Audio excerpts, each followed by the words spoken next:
Hello. Welcome to the finale of Firmament Academy, Streaming Rainbow's first Girl by Moonlight actual play. Content warnings, as always, are in the description. We hope you'll take advantage of them. As always, I am Serafina Smith, and this is my amazing cast. We have Blackwell playing Harken, Danny playing Dmitrii, Natasha playing Lobi, and Ran playing Perdita and her sister Fuguea. We go now to a huge megacity surrounded by a barrier. A city that is, as far as it knows, the last city in the world. At the center of this city, a hill. At the top of this hill, an academy. At the center of this academy, a clock tower. And within that clock tower, the secret headquarters of the student council. And within that headquarters, we find our student council. You all have just returned from your mission.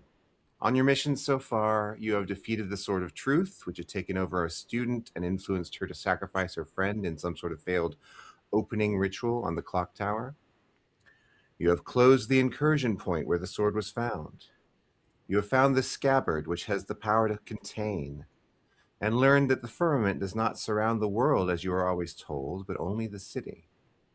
Finally, you investigated Leontes' lab, restored the voice and power of the Malek Pearl, and through her and your investigations learned some uncomfortable truths about the world you live in. You need to come together and talk about the things you've learned about, find some kind of unity, but your obligations awaited you when you returned, responsibilities left unattended. So everyone, please roll your obligation and tell us about it in whatever order you would like. I wonder if this dice fits. Not very well. I rolled 2 6s on my disadvantage roll. Oh, nice. Hey, Crazy. that is the most amazing way to start this. All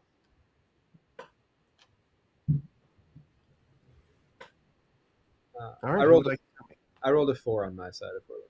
Lovely, two. I got a 5, so we all right. Mhm. I rolled snake eyes.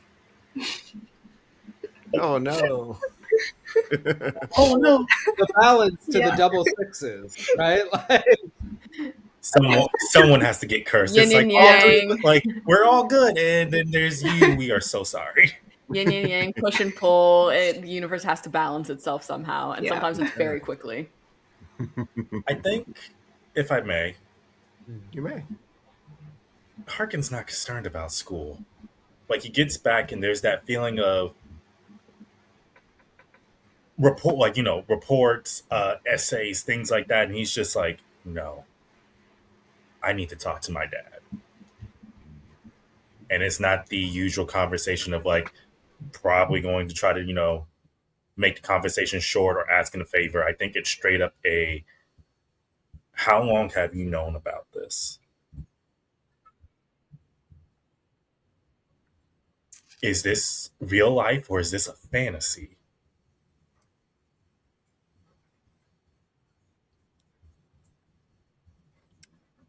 You get your father on the phone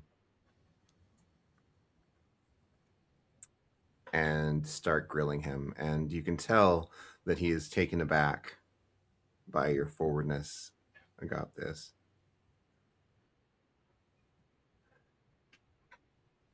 I think it's like as he's hammering home, he's just saying, are we real?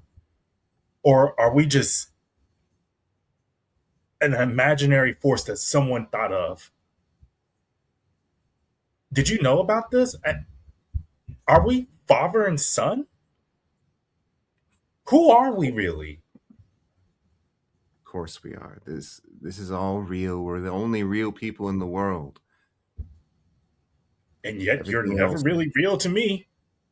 I don't see you. I hardly get a good conversation with you. I understand that we're both grieving that your son, my brother, he might be alive. And I feel like you knew this. Did you? Did you know this? No, of course not. I don't know more of what's going on than anyone else.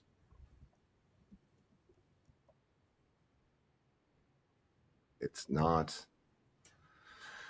Look, you've found some information and you think you understand it all now, and that you've uncovered a terrible plot or conspiracy or something like that, but it's not like you think. Then It's give it to just me straight. it's people trying to survive, Harken.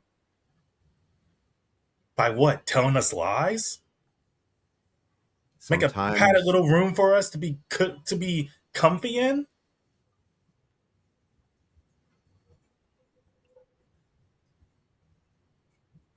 the world is dangerous and we are dangerous, and if we don't protect ourselves, everything is lost.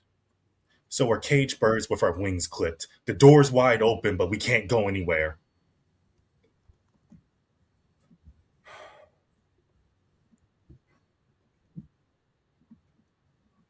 You see it as protection. You see it as safety. But who died and made you the one to get these judgment calls? Everyone, they all died, and we're the ones left to decide what happens. So you decide to just cower away? We want to survive. We want everyone here to survive. Is that so hard for you to understand? Jason went out there.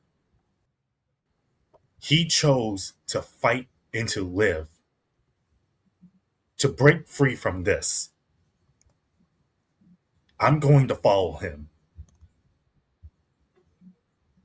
So you have a choice to make, Dad. If if you're even really my dad still. You can either support me with this, like you've been doing with my school, pushing that on to me, being like, oh, go to school, worry about this or that, or you can step up and be a real goddamn father right now. Be here for me. I'll let you sit here and think about it, click.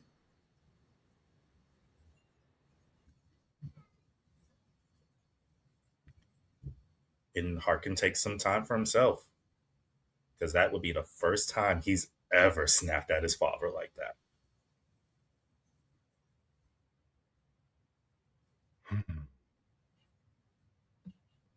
Ooh, that left me shivering. Okay.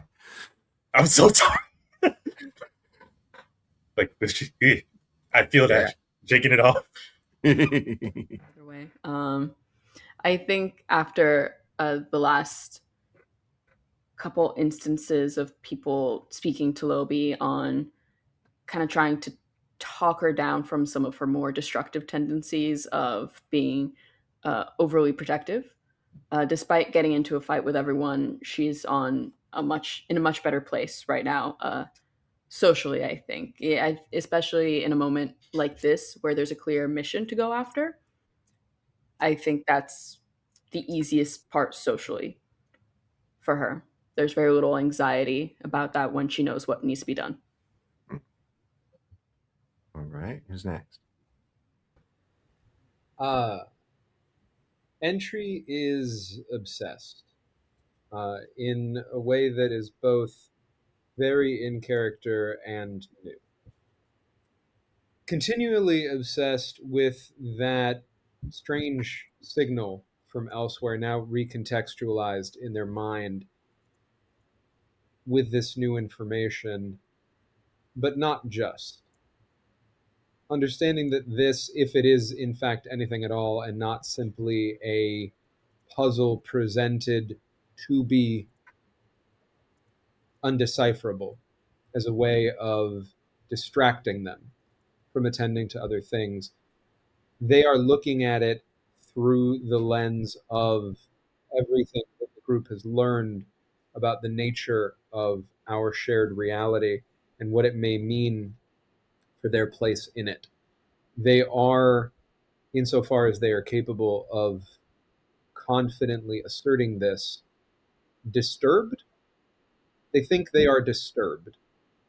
They're unsure if that is accurate. They don't have data to compare it to. But it strikes them as an accurate way to describe their experience. They spend as much time with that as they can, but unlike in previous instances of this that anyone would have encountered in the student council, as anyone arises, they, shows up in the space, they actively seek them out to discuss with them what they are thinking and to get their thoughts to incorporate into this. And that is the obligation that has Entry a little stressed out, 2 stresses worth of stressed out. Mhm. But stressed and laser focused. Unless there is something else to take their attention, they will be putting it all into the task at hand. All right. And Bran, what about Perdita? If you can. Perdita is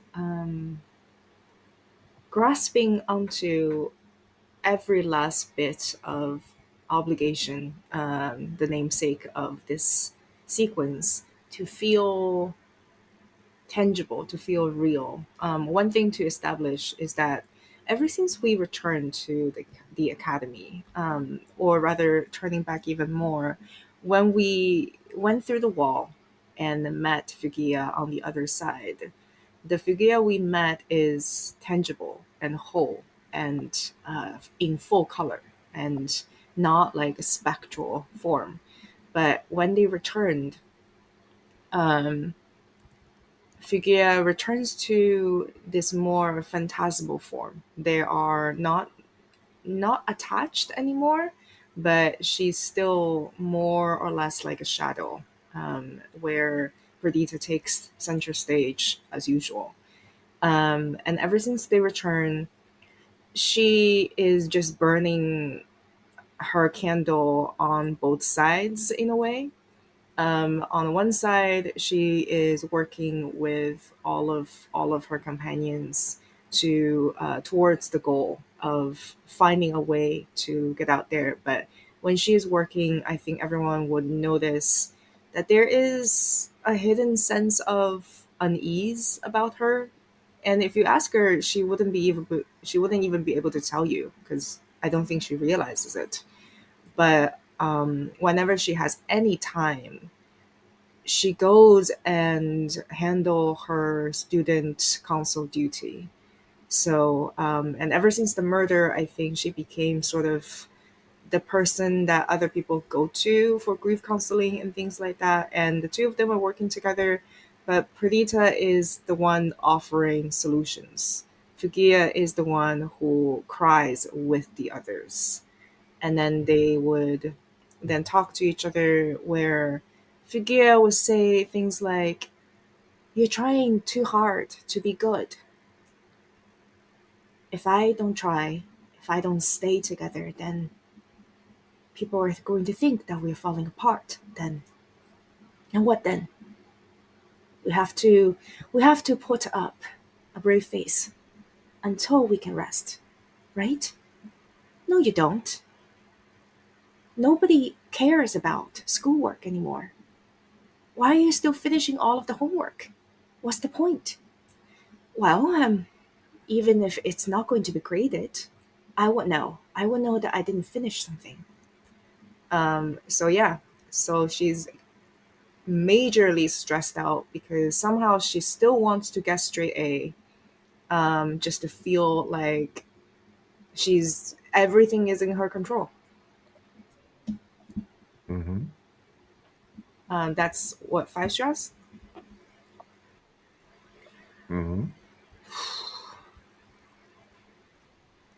All right. Thank you all. We'll move quickly now to the downtime phase. With your obligations out of the way, you are now free to take stock of the situation and make your preparations. However, an incursion alert has sounded throughout the city. Citizens, including Academy students, are advised to stay inside. Reports from the city indicate a large incursion force is making its way inward, being waylaid along the way by teams of chosen. You will need to be ready, one way or another, when they reach you. But for now, you have downtime.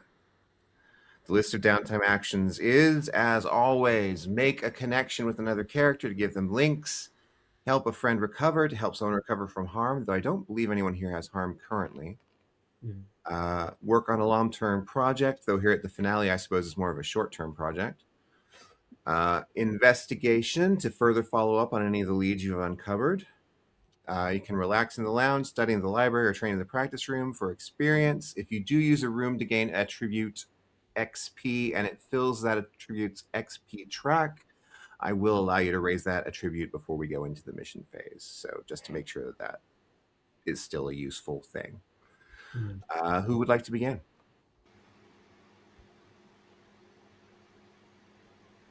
You guys are quiet today. I think if there are multiple people trying to work on the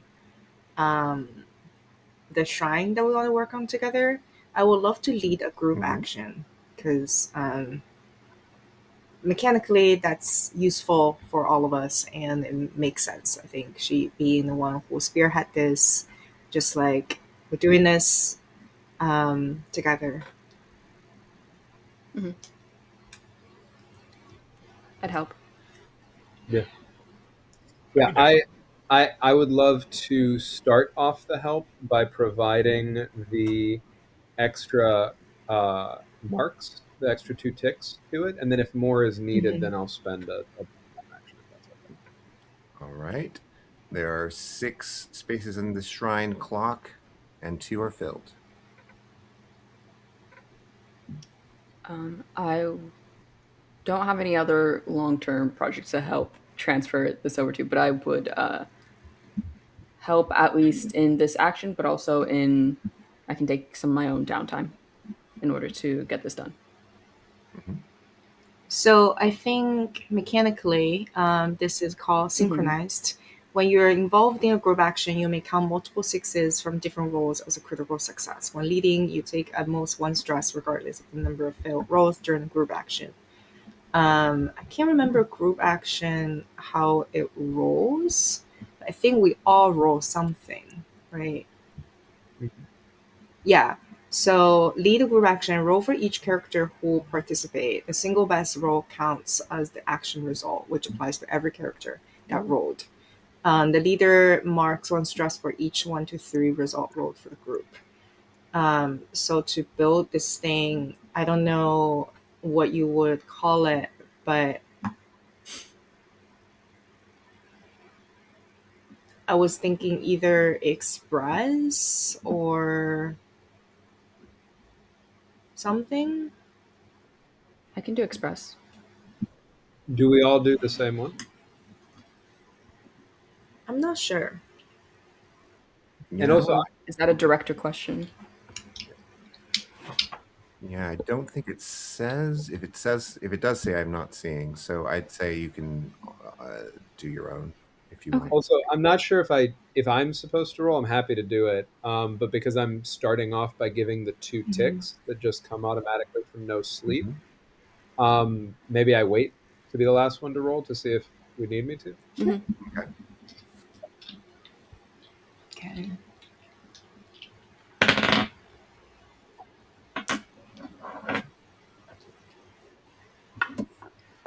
Netflix.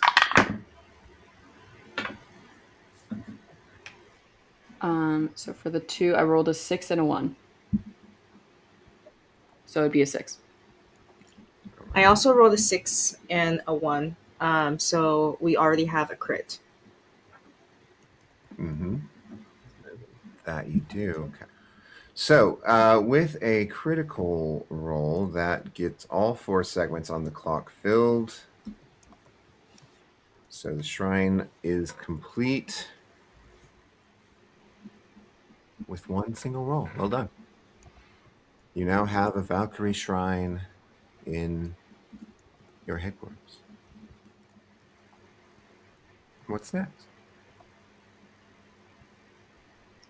Do we need to do anything when selecting? Because I know there's three shrine options we had talked about. I believe wanting to do the Valkyrie. Do we have to Yeah. do any secondary to set up the Valkyrie, or like do we need No. to take downtime actions to like clean the Valkyrie or worship of the Valkyrie or anything like that?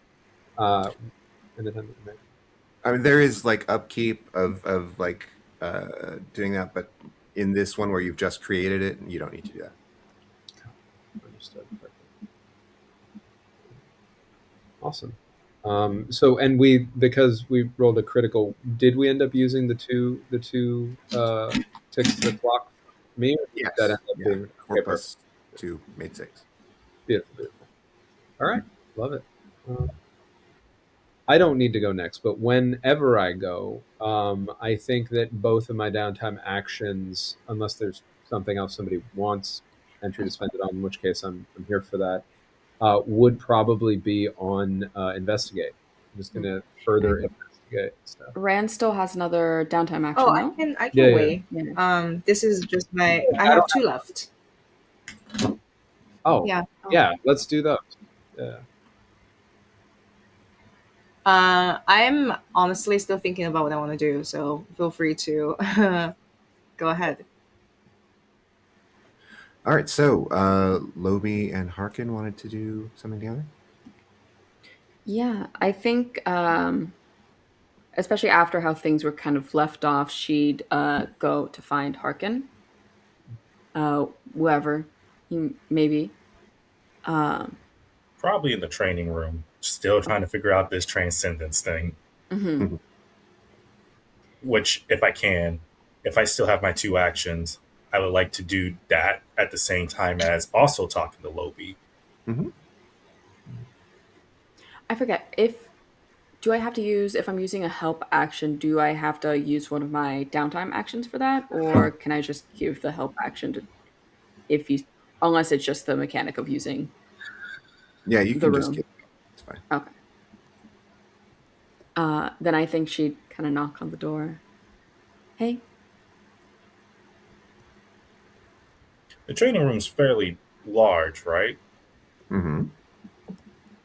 Yeah, it's probably. I imagine like the door's probably already open, and you would see him again trying to figure out this transcendence thing, punching, kicking, taking down these various like dummies.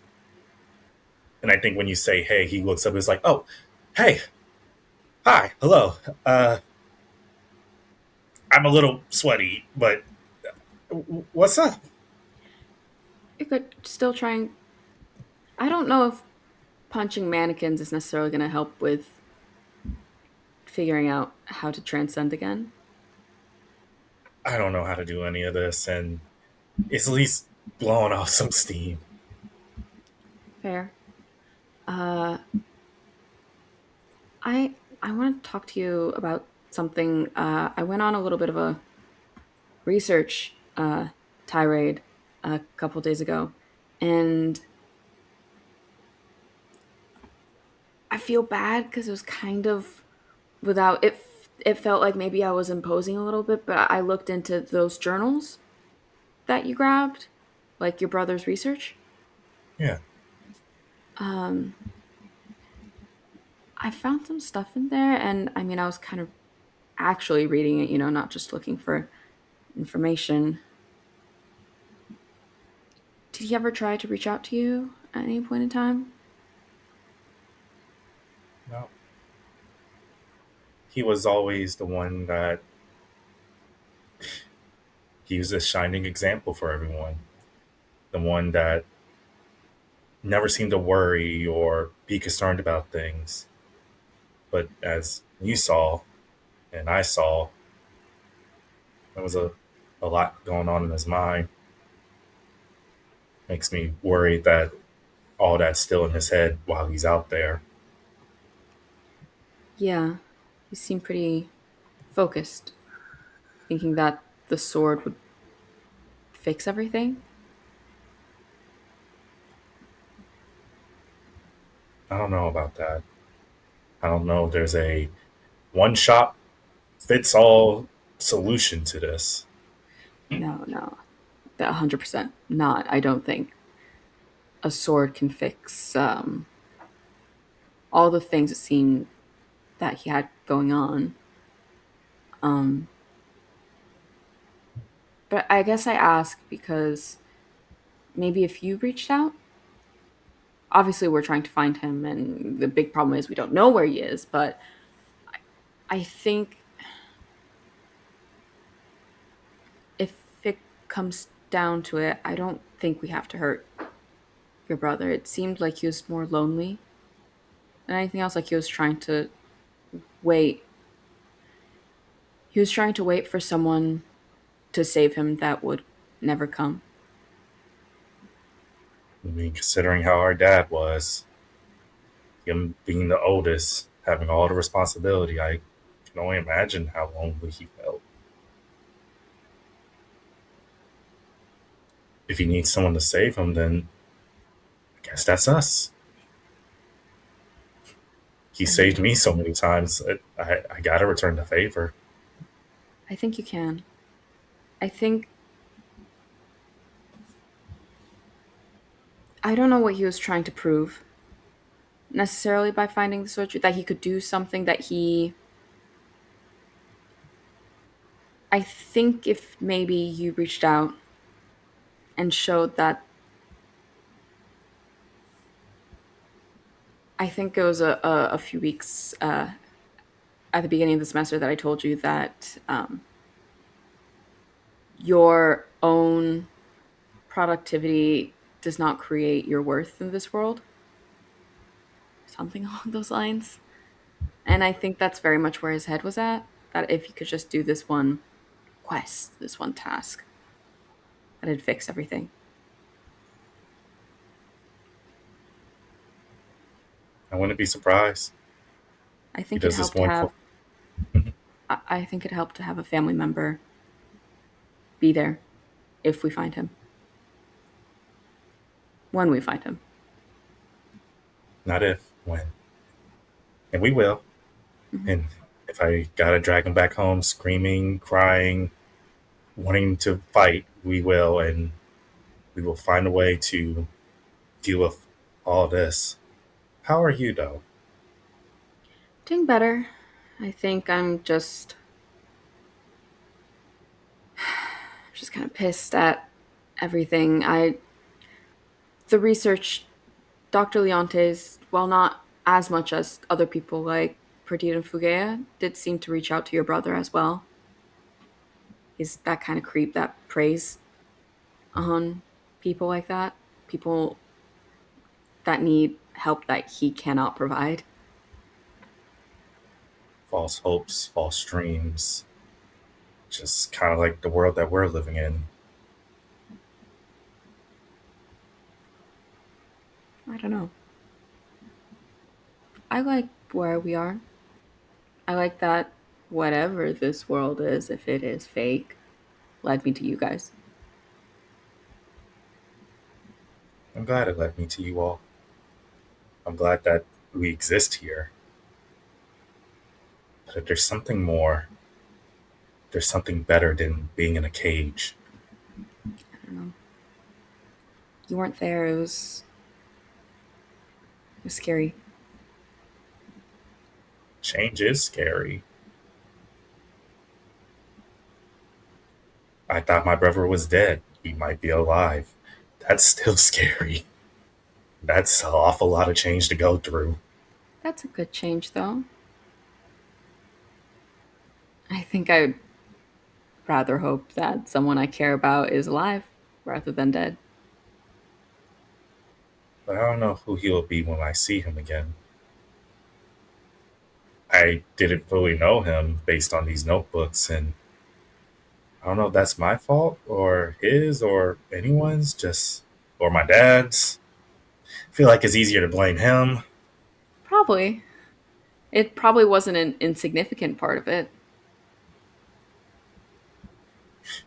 We spend our adulthood getting over our childhood, and we make some really crazy decisions. Can I ask you a question? Yeah, anything. What do you want from all of this? I just want to make sure you guys are safe. That everyone's safe. I don't want. That's the scariest thing about all of this is I don't know whether we can protect everyone if we break this firmament, if we lead people outside. But what do you want? I know what I want. I can't speak for Entry or Fuguea or Perdita, but I'm pretty sure they have an idea of what they want. You can worry about other people, but Lobi, what is it that you want? I'm not the most forward thinker like you guys all the time. I feel like I'm pretty present in the moment as much as possible. We can start Right now, small. yeah. So to start small, because I don't think I can think of. Um, I get a bit too stressed out if I start thinking too much about every possible uh, thing that could happen to everyone. But right now, I know that if I find Leontes, he won't be around much longer to hurt anyone else, and I want to make sure of that. We start from there. We move up. I know you don't really agree with us doing any of this, but I'm glad you're here. And you all know, no matter what happens, whatever decision is made in the end, I'm by your guys' side. I'll make sure you guys stay safe. It's what I'm good at. You're good at other things. A couple other things, but We'll work on that. Not it's what having makes you. me look. If whatever special spirit out there decided that my magical powers make me really good at protecting people, clearly that means something. Doesn't mean you don't have to be more. Doesn't mean you can't be more. You can wish No, for more. I think I shouldn't. I think right now I just need to make sure that things that are manageable by me get done. Starting small, and we go from there. Do you need help figuring out? Because I can kind of explain a little bit more about Yeah, sure. forming. Like I this magical transformations, it felt so natural at first, and now it's just like I learned how to ride a bike and then I lost that ability. Or I'm trying to ride a bike, but I have rollerblades on. Hmm. I guess it's finding the reason you changed in the first place. For me, it's easy to access because it comes from a place of protection. I always want to make sure the people around me are safe. It's easy to change when that urge comes, the need to protect you guys. You all were in danger, and everything True. in me wanted to reach out to you.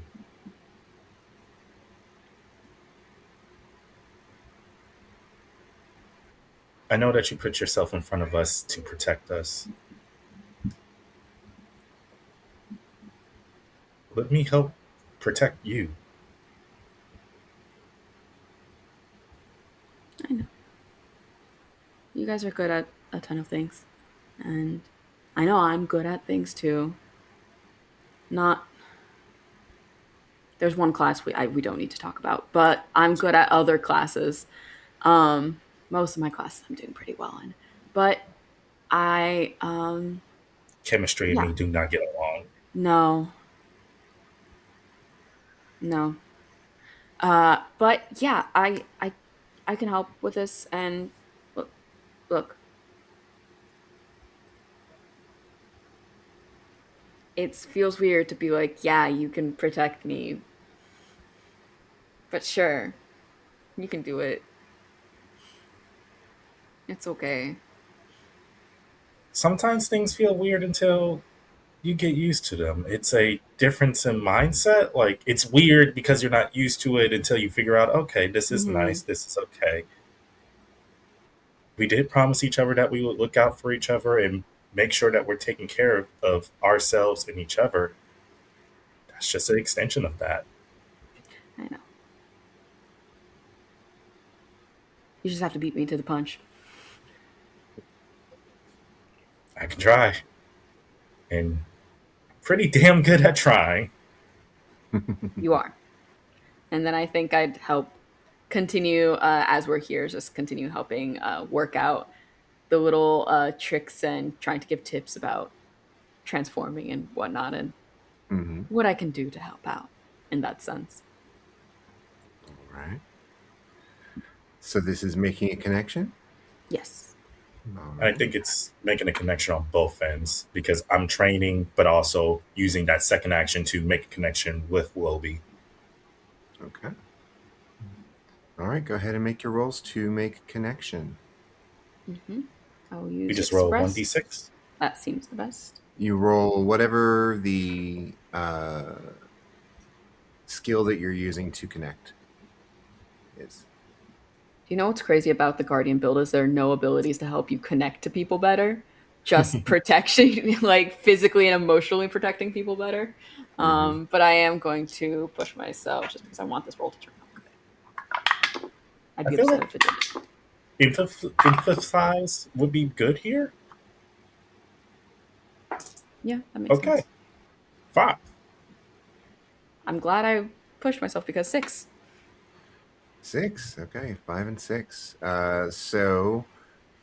Since you got a 5, uh, then Lobi gets three links with Harken, and Harken gets 4 links with Lobi.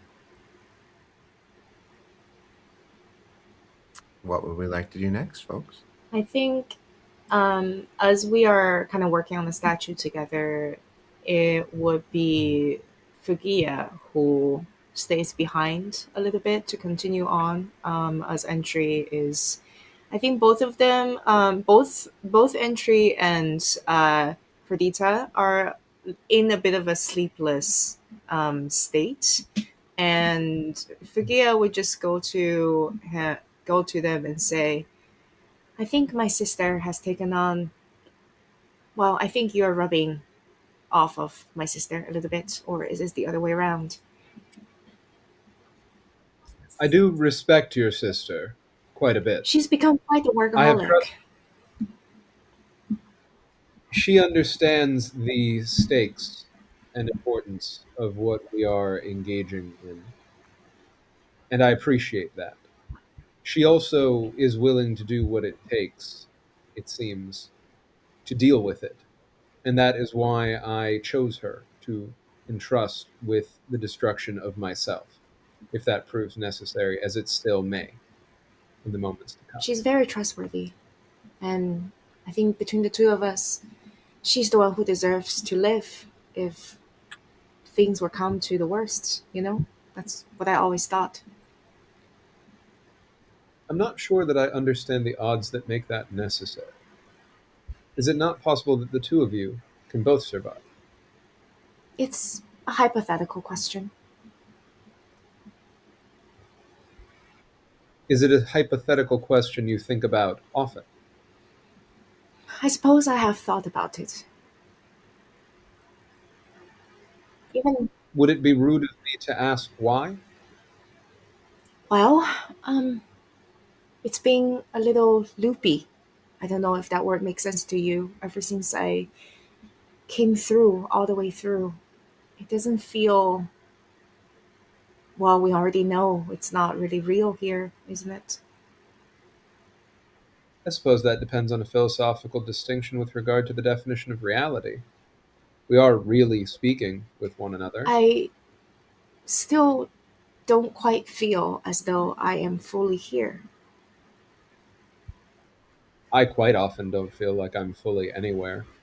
I'm not sure if that is a product of this place or being a living wish or simply how all of existence functions, if it is aware of itself. I used to feel like I was her reflection. What do you see when you see your own reflection? That is an interesting question. I do not make a point of looking in the mirror, so I am unsure of how to answer that question. I was thinking and kind of looking up at the statue that we were finishing. If you haven't really thought about who should model for this statue's face, I have an idea, and just hear me out.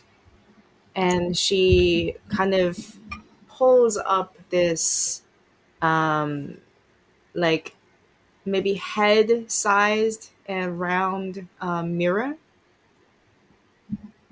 I was thinking instead of sculpting anything based on just anybody, a representation of, I don't know, an ambassador representing all of us. When we come here to pay respect to this ideal, this idea of our own bravery, we should see ourselves. That is quite complex and interesting. You should give yourself credit for your artistry. That is profound, and I believe that there is no better choice that could be made Thank you. than to place that. Do you know that I don't see myself at all when I look into the mirror? Do you see nothing, or your sister, or something? I don't see anything. Do you think that that is because you cannot see anything, but there is something to see, or do you believe that there is nothing to see? I think there is something wrong about this place. Or there is something wrong That about me. that does not seem true. I do believe there is something wrong with this place. All of the research that I have engaged in, that we have all collectively engaged in, gives me pause. It is as though we live in a trap or a display case, something finite in a universe meant to be infinite. Sounds like the story of our lives.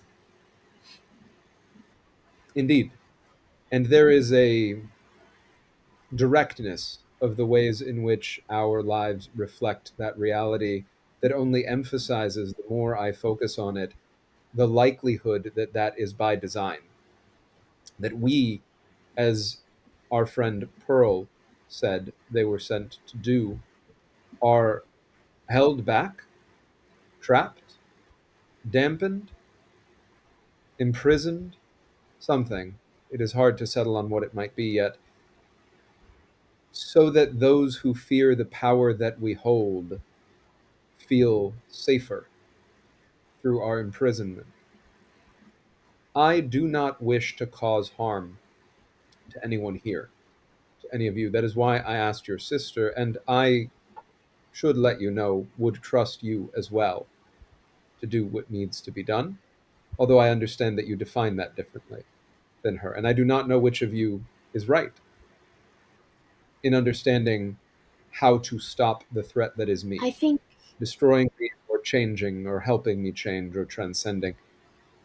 I think I have done what it takes to change a world. I can feel it in my gut. I think I have it in me. I'm just not sure if that's the right thing to do sometimes. What if there is no right thing to There do? doesn't need to be the What right if thing. there could simply be options? As I understand it, morality is subjective. I have not read or encountered anything that helps me any better understand any objectivity in it. There, We have, even myself, with much grander access to information than the rest of you, have our limitations in what we can access. We do not have perfect knowledge. There still is a right It is or wrong entry. And sometimes I fear if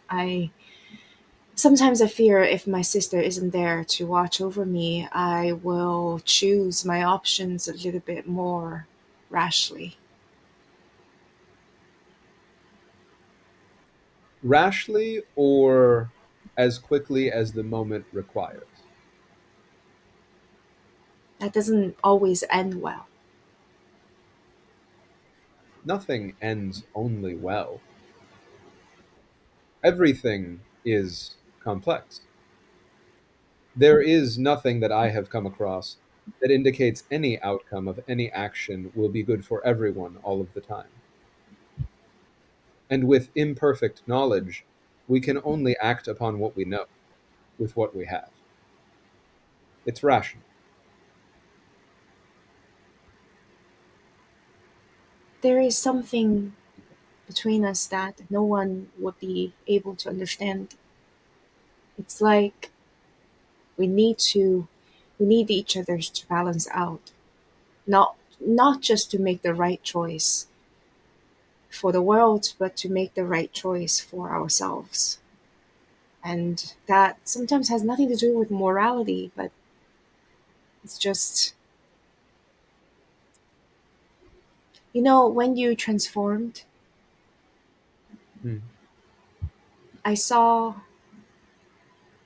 I saw her in you instead of anything else. Did you see the two of you together? No,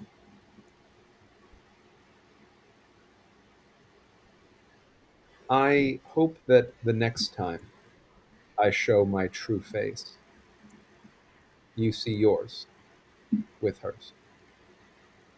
I hope so as well. I hope that's I hope that it's possible. But more importantly, what do you see? Hmm. Holds the mirror in front of Entry's face. I see that I could do a better job of adding texture to what I form here to make all of you more comfortable. I don't believe that because I don't look at myself. I don't believe I've done a very convincing job of looking like one of you.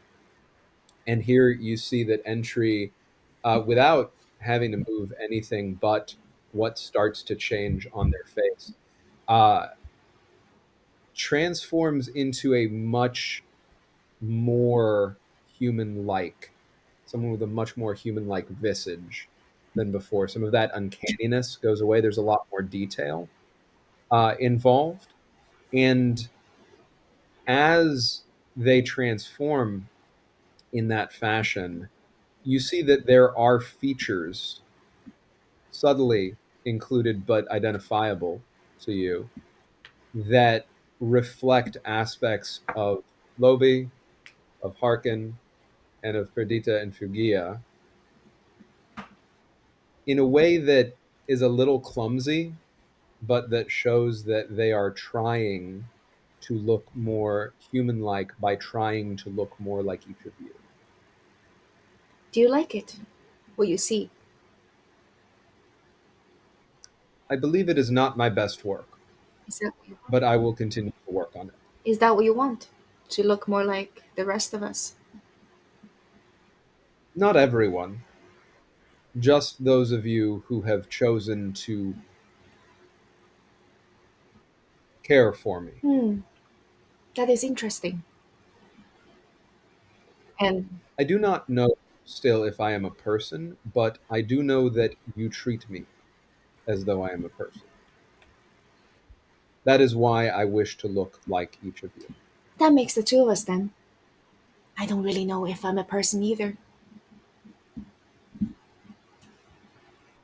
Maybe we both are. Maybe it doesn't matter. These are interesting questions. I am starting to like being confused. Is that normal? I like to confuse people. Is that normal? I do believe so. I would not admit this to the others, but I do enjoy the effect that I have on others when they find me confusing. It is entertaining to me. I don't know that it always was, but at least recently, I have found myself internally quite amused. I think that means you're a person. I would like to be a person. I suppose that would be my wish, is to be a person. If a wish starts to make a wish, does the world fall apart? That may be what you need to stop or change, or maybe it is what gets us out of here. Maybe. I suppose we that.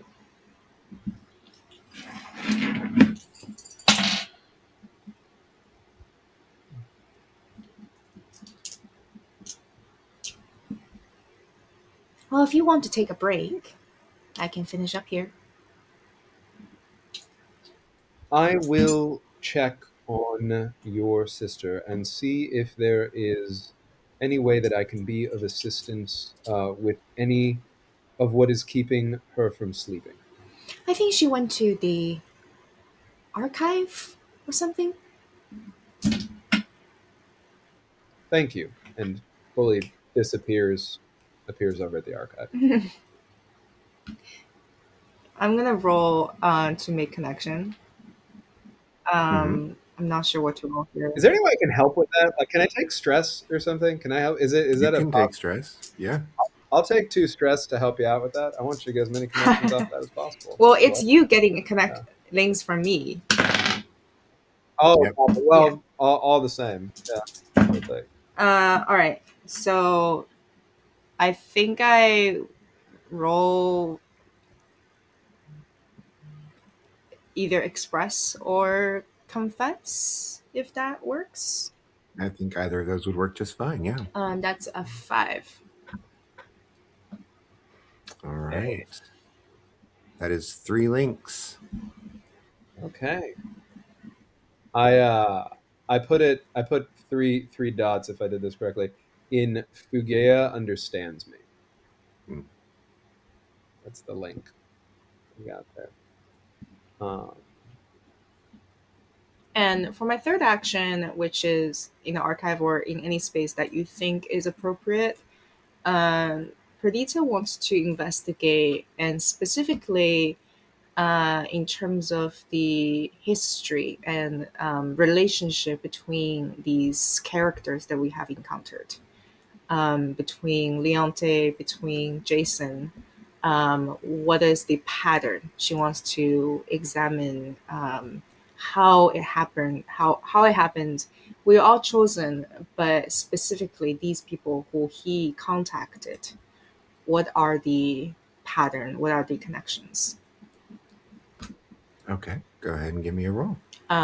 What is it that I'm rolling? That is whatever skill you think is most useful to your investigation. Okay. Could it is it conceal to like uncover things? Or no, that's not I think not that's that's not it. Analyze? analyzed with dark. Okay. I don't have any dots on analyze, but I roll +1 die to gather info about relationships in general. And I'm also Hmm. gonna push myself, which Okay. Uh, instead of pushing yourself, could I help? Since I had already done a lot of work on like trying to find the pattern of Leontes and all these other Hmm. students in the last episode. I have no problem with Mhm. you helping. Yeah, I'd help. I if I heard that Fuguea was doing Yeah, that, I'd go over and pretty.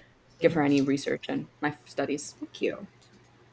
All right. So that would bring up to 2 dice.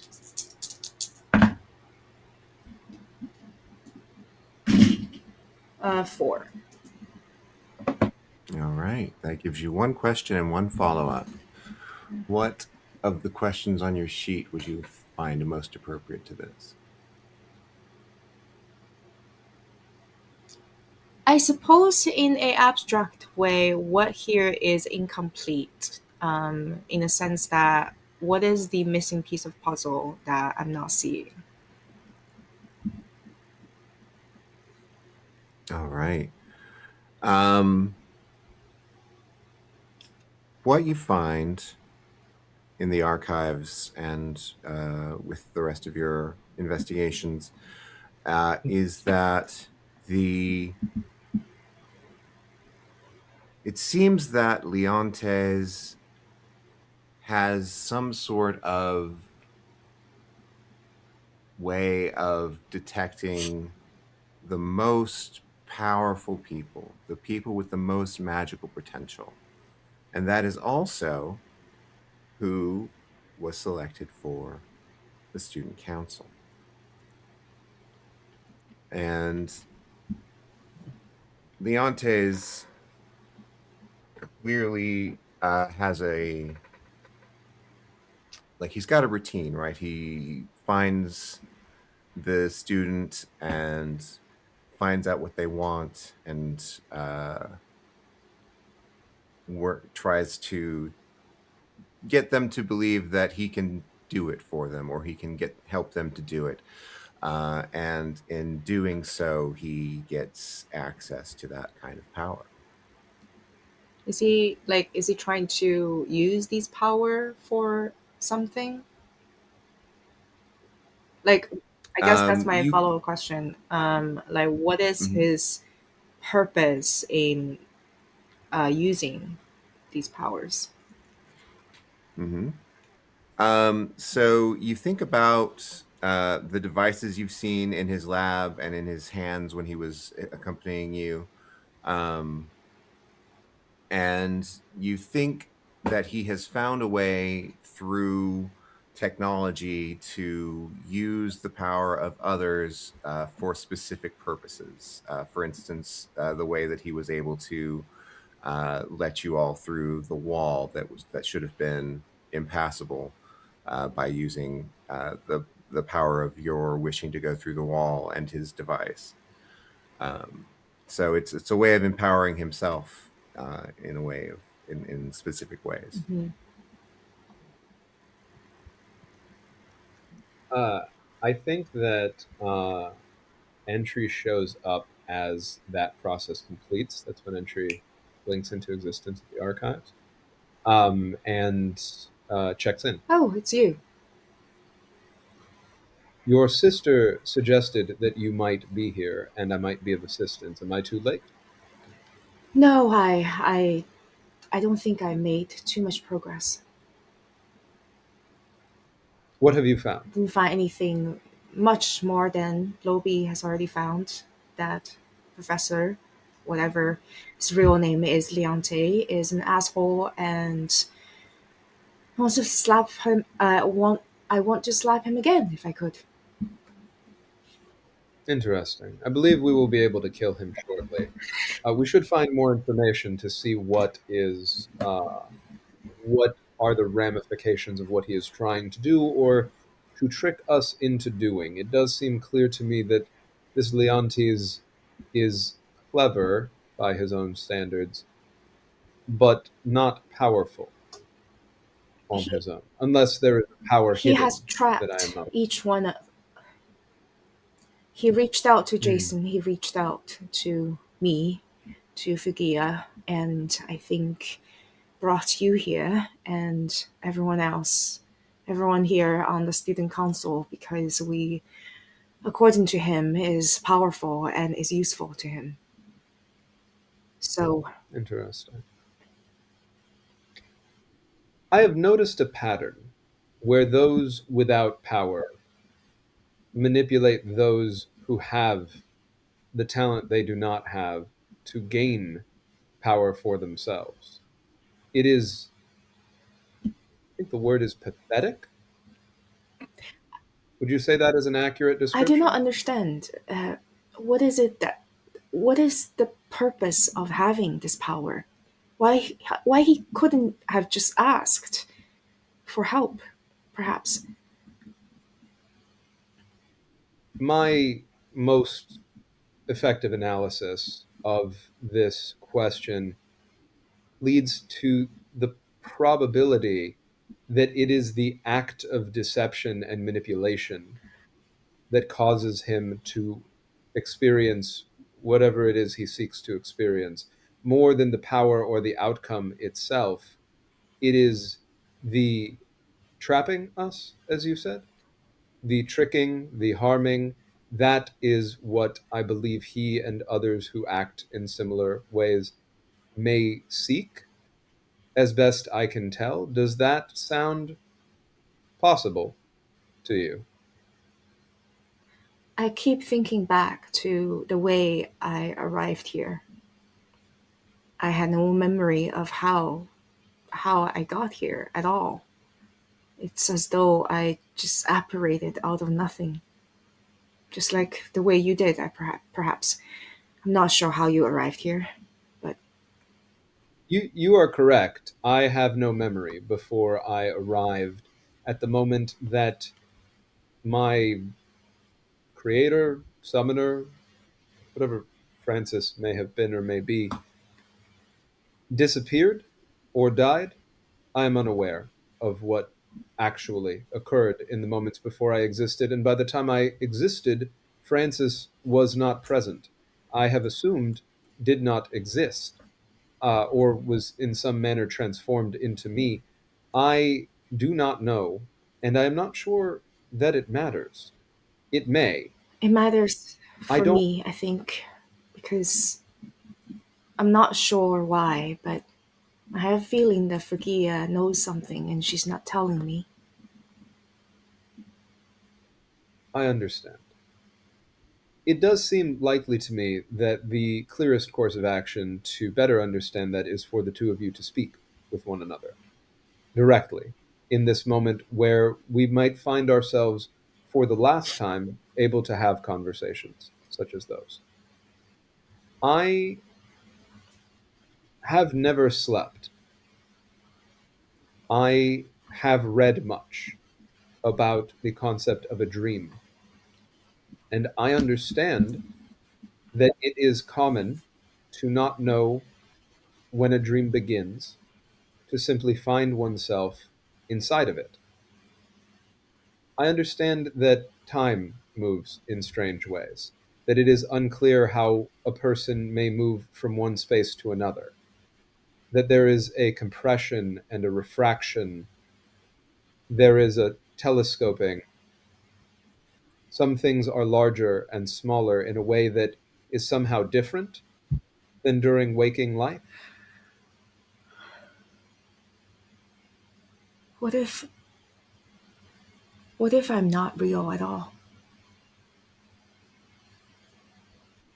Your sister said that to me. What if she's wrong? I will say I will say to you a version of what I said to her. In my analysis, I do not understand what would cause it to seem probable that it has to be one or the other. It is possible that many things are true in many timelines.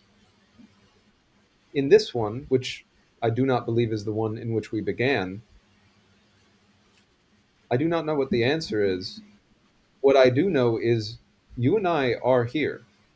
We are speaking with one another.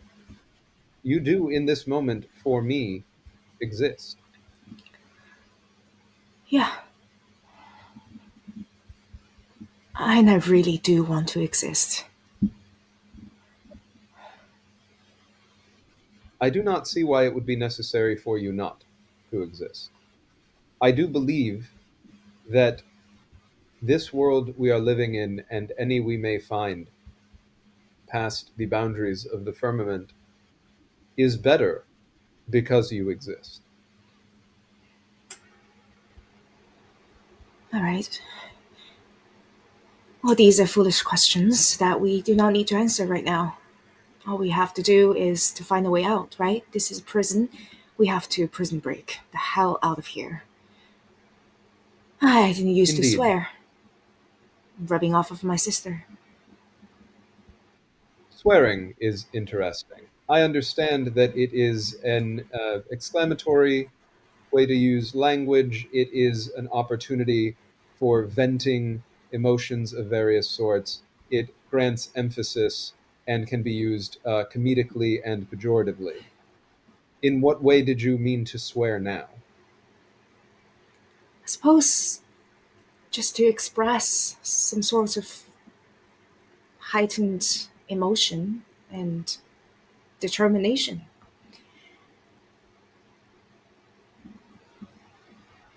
Indeed. I would like to express determination as well.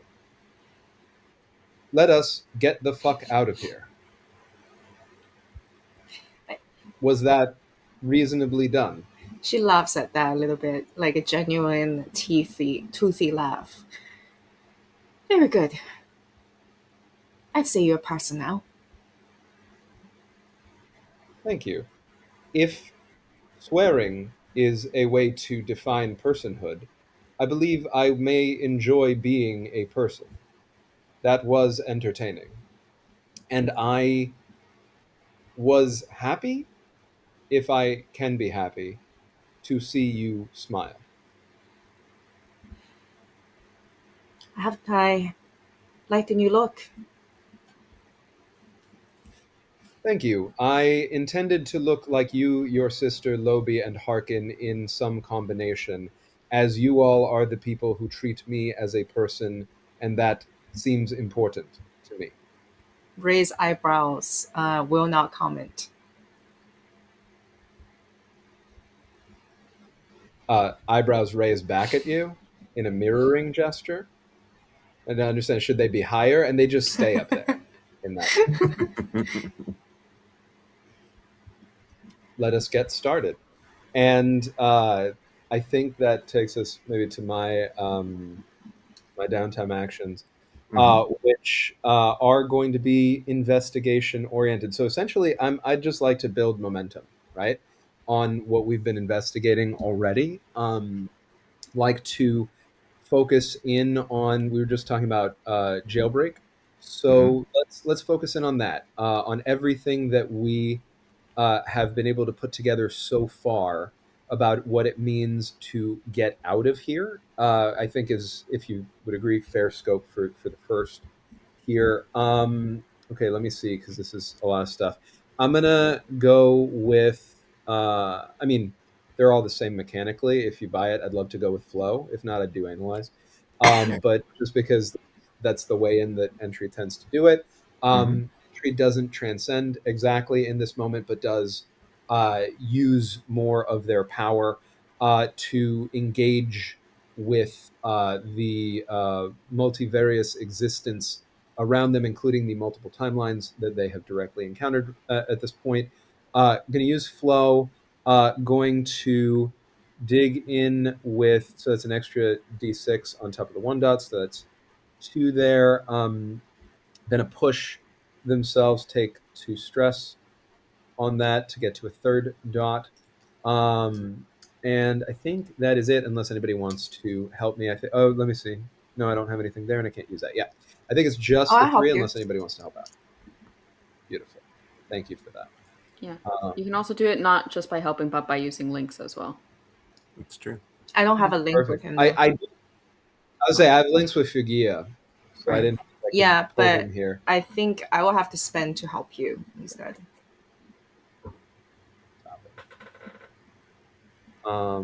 If you're comfortable with that, Yeah. then I'll take the extra. Okay, perfect. So I'll do 4d6. Hope I don't roll like trash. Okay, that's a 4, because I did kind of roll bad. I rolled 2 1s, a 3, and a 4, so that's a 4. All right. All right. So I think that's 1 and 1, right? If I'm That remembering is correctly. indeed 1 and 1. All right. So let me go my questions here. Thinking about the way out and what we know about it so far. Yeah, that's what I said I was going to ask about. I'm going to stay there. What is hidden here? What do we still not know about uh, the way out? At the beginning of this session, I gave locations for the places in this story. The hill that you are on, the great hill of the Academy, is at the center of the city. The clock tower is the center of the Academy. When you are together in your headquarters, you are at the center of the world that you know. And there is something about that. Some centralized power, some centralized guardianship here that would have to be overcome to escape, as you say. Ah, I see. I say to the two of you. Our headquarters is our prison. That is where we need to change something to find our way out. Connecting back in for the follow-up. Where can I gain an edge? The one thing that connects you all,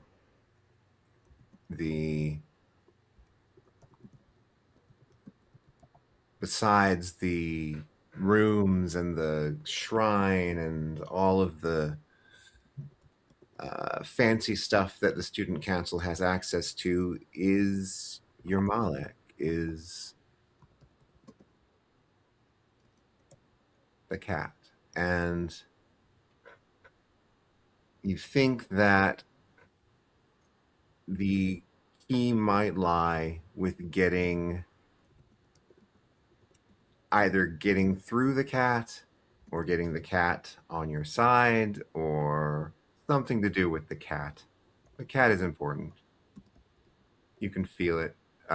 You can see it in the way that the different timelines are linked. It all links together through Ansible. I see. Ansible is our jailer. That should have been obvious. I apologize for not having come to that sooner. Ansible is in charge of all four of us when a Malek is typically assigned solely to one. Pearl spelled it out in great detail that the Maleks ensure not that we can use what I am, the power of wishes to conduct, cast, utilize magic, but to ensure that we cannot do more of it. For Ansible to have the power to contain the four of us, Ansible must be formidable. I do not know that that means that Ansible is our enemy. It is entirely possible that, as we saw with Pearl, having regret, I believe it seemed to be, and pain, having been placed into servitude, perhaps without choice, that Ansible, even as powerful as they must be to contain us, may also be contained. We could consider attempting an allyship with our Malek, rather than simply their destruction. I'm going to go back in for my second roll, if that's okay. Mm-hmm. I'd like to use ancient lore for this and think back on everything that I have studied and connected up to anything that I can find in front of me in these archives that would help me understand, try to reveal patterns and uncover the truth of the founding of the firmament, Mm-hmm. its actual purpose, nature, anything that I can glean from that, by putting that information together with what we have learned. That's going to be flow again. That is going to be ancient lore. That is going to be the regular plus 1d. I am going to push myself, which is a terrible idea, but that is what entry would do. I'm one away from Eclipse. And yeah. And would anybody like to help? I'm at 4d6 now. I could go to 5. I can help. And I will do so since I'll also be doing some investigating right after this for my second action. Beautiful. That's a 6. Beautiful. Yeah. 2 and 1. Yeah, it's a 1 3 3 5 6. So it's pretty good that we did that way. All right. 2 and 1. What is the purpose of the firmament? You dig through the oldest records in the archives. You dig through anything about creation, about the firmament, about the outside world, anything that might link things together. And the only conclusion you can come to is that the firmament takes in the power of the magical beings inside of it and uses it to hold off the magic outside of it. It is a barrier not permeable on either side in normal cases. It is something that you recognize now a wish when you see it. And you know that this is the largest wish that you have ever seen.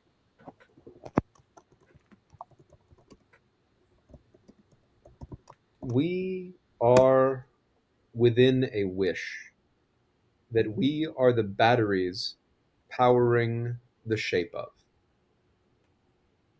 Without the magic siphoned from us, the barriers to this wish we inhabit would fall. And whatever is outside of it would reach whatever is inside with us.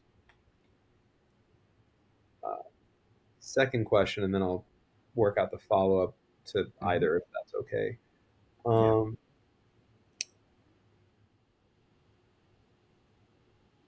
What is the purpose? What is the purpose of Harken's brother?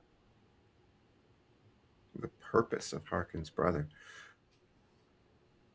There is nothing in the archives that helps you with this, but looking through the interstice between different timelines, you can see this connection with Harken where there's something about Harken's brother that is linked to Harken in it's a bit like destiny, if you can think of that in some way, sense, or form. But there's an incompleteness that yearns to be complete, and which is coming towards completion actively.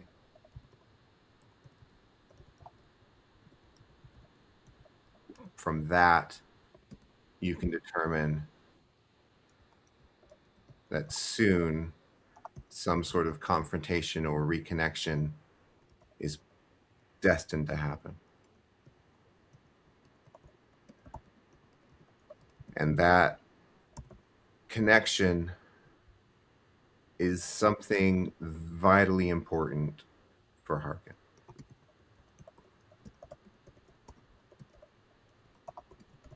It seems that if we are to ensure Harken's survival, reconnection with his brother is necessary. It also strikes me when reviewing various timelines that it is inevitable. It felt that way when I was looking at his brother's journals.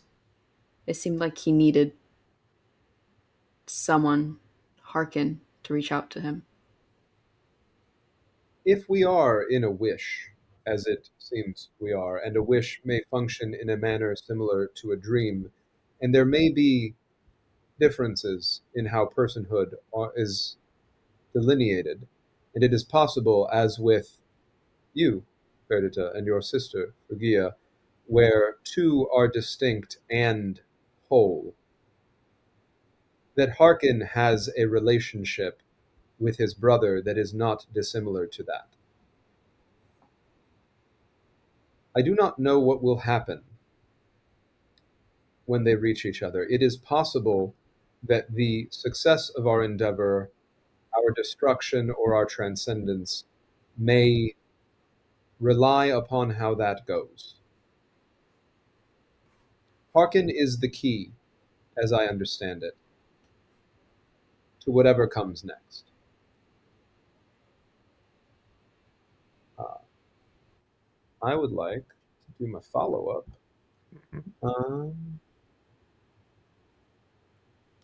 What might happen if Harken dies? When you reach into the comprehension of what of the relationships between yourselves and between Harken and his brother and Harken and his father and Harken and the world, you're certain that that would be disastrous.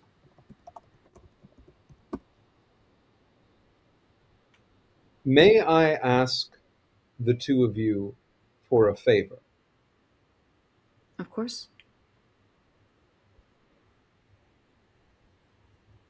Can you commit with me to ensuring that Harken does not die, even if that means the rest of us must? That was already my thought, I think. Mm-hmm.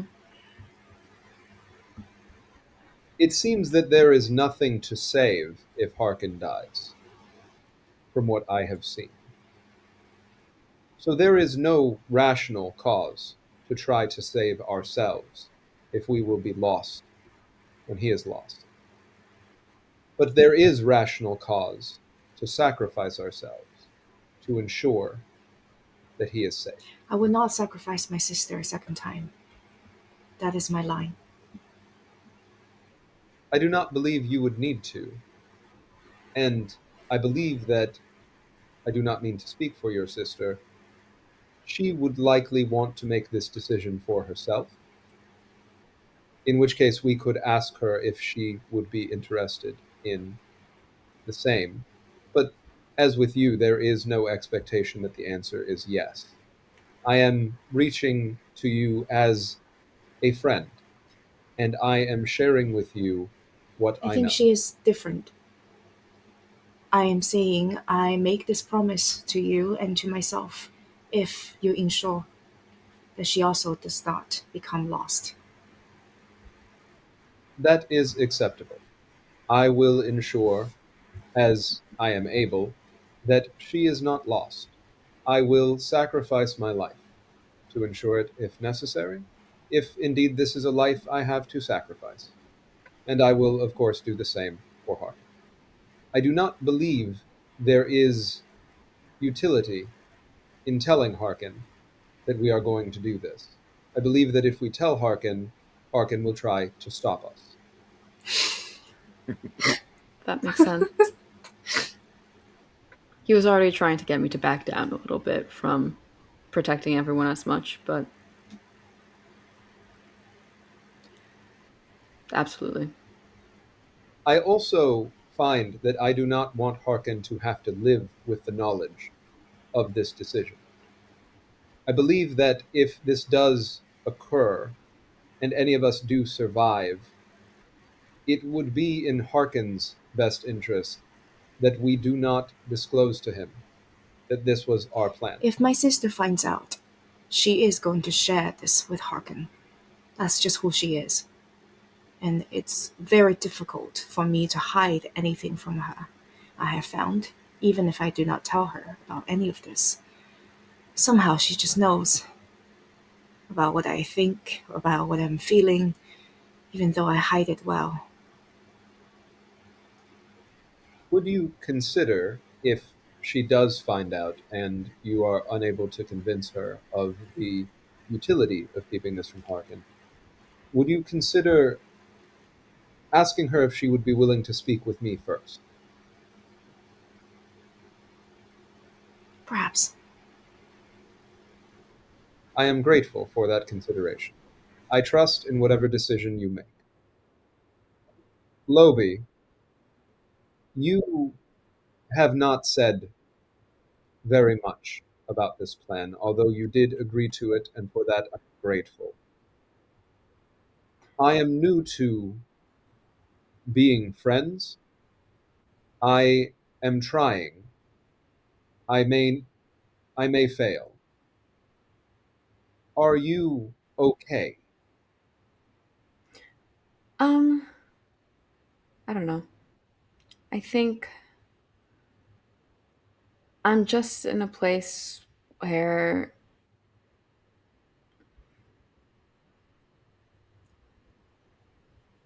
I've never put much value on my life. It's not like you guys. You may question your personhood, but there's no denying how unique each of you are. And being kind of a common thing that can be tossed around is just how I lived most of my life. So it's, I just want to make sure that the people who are so special in this world, the four of you all, stay safe. I'm, you talk about personhood, but I'm just a regular person. Just got picked by some Malik out there. Or Leontes, or whatever is behind or with Leontes, that is clearly convinced you are more than just a person who happened to be picked. There is a specific function for us all that they intend, whatever their understanding may be. So there must be a power in you that lives up to that, something that they needed to control with someone as powerful as Ansivel seems to be, that you may not be aware of because it has been dampened by Ansivel and perhaps others in your life Entry, during the course of your time here. I Yes, don't think it's fair for us to treat Harken as the object of our protection only. I know how important he is to this. yes, He is our colleague, he is our comrade. He should be able to make I his own understand. decision, and I know you are thinking about this in a way that is the most practical, and you're finding the solution that is the most effective of them all. But being a person means that we fight in a way that is not the easiest, but a way that is making sure that we're fighting for each one of us equally. And each one of us we're worth fighting for, including you. Thank you. I am unsure if I am worth fighting for, but I am sure that you are not unsure, and I am grateful for that. I understand. I am new, as you know, to emotion.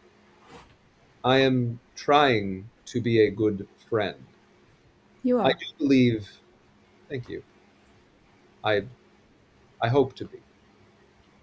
I do believe that Harkin not knowing is the most practically useful course of action, but my recommendation was intended as a kindness. My understanding from the literature and what I have learned from all of you is that he will have to carry the burden of knowing we died for him We would if he not. knows We this. would not have died for him, Entry. We would have died to try to save the world. If that is the understanding he will carry, that may burden him less. And you may be right. I do not know what Harken is capable of. It is notable that he has less power than the rest of us. It is possible, in my analysis, that he has less power than the rest of us because they are more afraid of him. And if I they was are about to more say. afraid of him, We don't know what kind of power the, he has. I think his power is unlocked bit by bit, and perhaps some of us has to die to save this world, and perhaps Harkin is someone who needs to live to save this world. We're just doing different things. I, We, I we don't believe know that. how long, Yeah, considering who his parents are, we don't know how long his powers have been suppressed. To the fact that he's only transformed recently. that is true. Memory is tricky. I do not remember before I came here. You do not remember before you came here, Perdita. It is not impossible that Harken has been here since the firmament began. We simply do not know. And because of that, I don't think we should hide, keep him in the dark, just like the rest of them anymore. I Whatever we understand. decide, That is reasonable. we should talk about it together. You are correct. I was being sentimental. I believe I was being sentimental. The rational approach is to attempt to unlock Harken, and the best way to unlock Harken is with honesty, as shocking and difficult as it may be.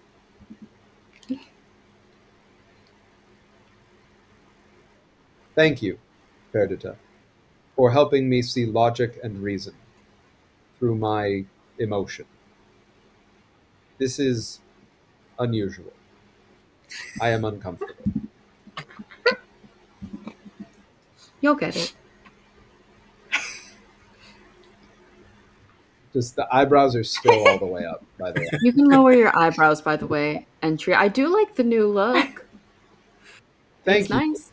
I sculpted my face to look like yours and Harkin's and Perdita and Fuguea's mixed together because Hmm. all of you are the people who consider me to be a person, and so to look like a person, I would like to look like you.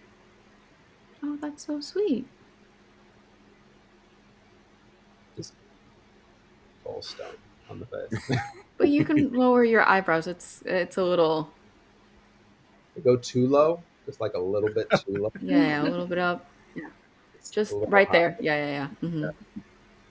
Thank you. I do not typically look into mirrors. We have a mirror on our shrine at the headquarters. I saw. Yeah. I wasn't there for the last bit, but I'm glad I was able to help out with that. It was an intelligent, creative, moving decision Hmm. that Fuguea made to place it there. I found myself feeling when faced with that decision in ways that I found difficult to articulate. It's Do very all people artistic. spend I'm sorry, go ahead. I was just going to say it's very artistic. Do all people spend this much time and energy attempting to understand emotion? Hmm. It might just be because it's a new experience for you, trying to feel all the emotions, that it might take a little bit of time. But depending on the complexity of the motion, it can be pondered upon for quite a while, months, sometimes years. I find it fascinating and exhausting. It takes up a lot of your mental capacity. That is good to know. Thank you, Lobi. You are always helpful. Speaking of, I think she's going to go on her own little investigation, All right. which, unless there's anything else you guys wanted to finish up in that scene. Um, which we would have heard based on the beginning of the narration that they're incursions. Starting. Okay. Mm-hmm. She's going full guard dog mode and is going to start trying to figure out where they were last seen, the path that they seem to be taking, is just going to go full in, trying to figure out. Likely they're heading towards the school. There are like some questions that don't necessarily need to be answered, is that they're heading towards here, of Right. course, to the center of everything. Um, but trying to figure out who's with them. Who's who are the people in this incursion, I think is her main goal. Okay. Trying to figure out through intel and from what she's learned in the past couple weeks. Sounds good. And I will push myself because I really want to beat Leontes at his game. And that's 6.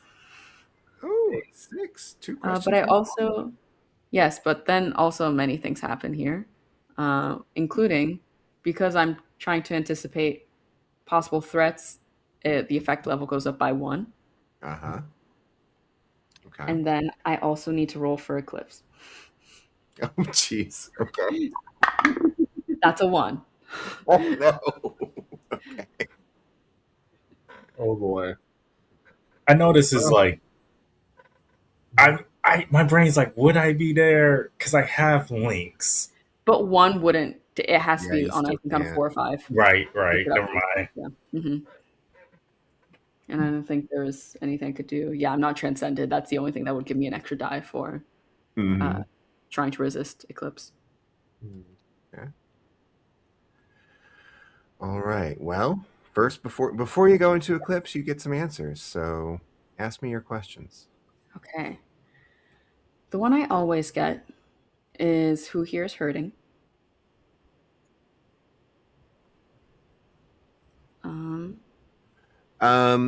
And in the context of the incursion, there is a lot of you are able to discern from intercepting messages across the city and hearing what has been reported officially. You are able to learn that there is a veritable army of fantastic beings and people making its way and being harried by teams of chosen along the way, and as a result, proceeding slowly, but still proceeding. There is a lot of damage, a lot of collateral damage to the resistance they travel through the city. There are fires. There are casualties. There's it's fighting. So there are people hurting for sure. Then what is most dangerous here? Ooh, most dangerous is a hard one to pin down. I think the greatest danger that you find is in the fact that there is a resistance to them is causing all of the hazards. Like they are moving through relatively peacefully. The danger comes largely from the fact that these intruders are not welcome and they are being attacked and they are fighting back, and that is causing a lot of collateral damage throughout the city. That is the greatest danger. And it is possible that that danger could get worse if they are broadly attacked. They could that could spill out into a citywide battle, which would have a lot of casualties. So I got 2 questions, right? Mhm. Second. Some of these are a little I would know, but an interesting one. Who here is afraid as I get reports?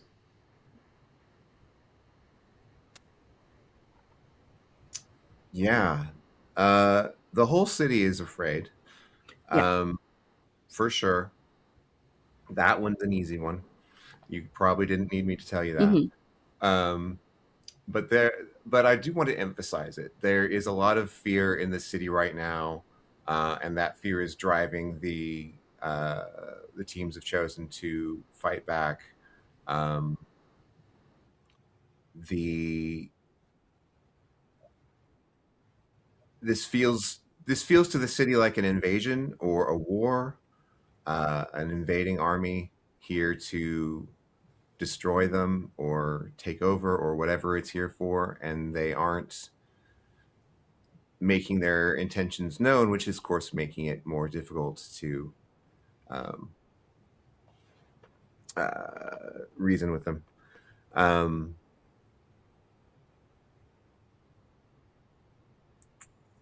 yeah, I think that's what we get. And then follow up, right? Yep. For the early one, I think what she'd be most interested in before the chosen were sent out to combat against them. Did they initiate the incursion? Did they initiate any violence? Did they start attacking people indiscriminately? How were their behaviors seem to be when they first started to enter the city? Um, the first thing they did was make a hole in the Great Barrier outside of the city, and that set off alarms, Hmm. and that was what created the dramatic response. They did not attack first. They seem to be keeping to themselves as much as they can. Okay, interesting.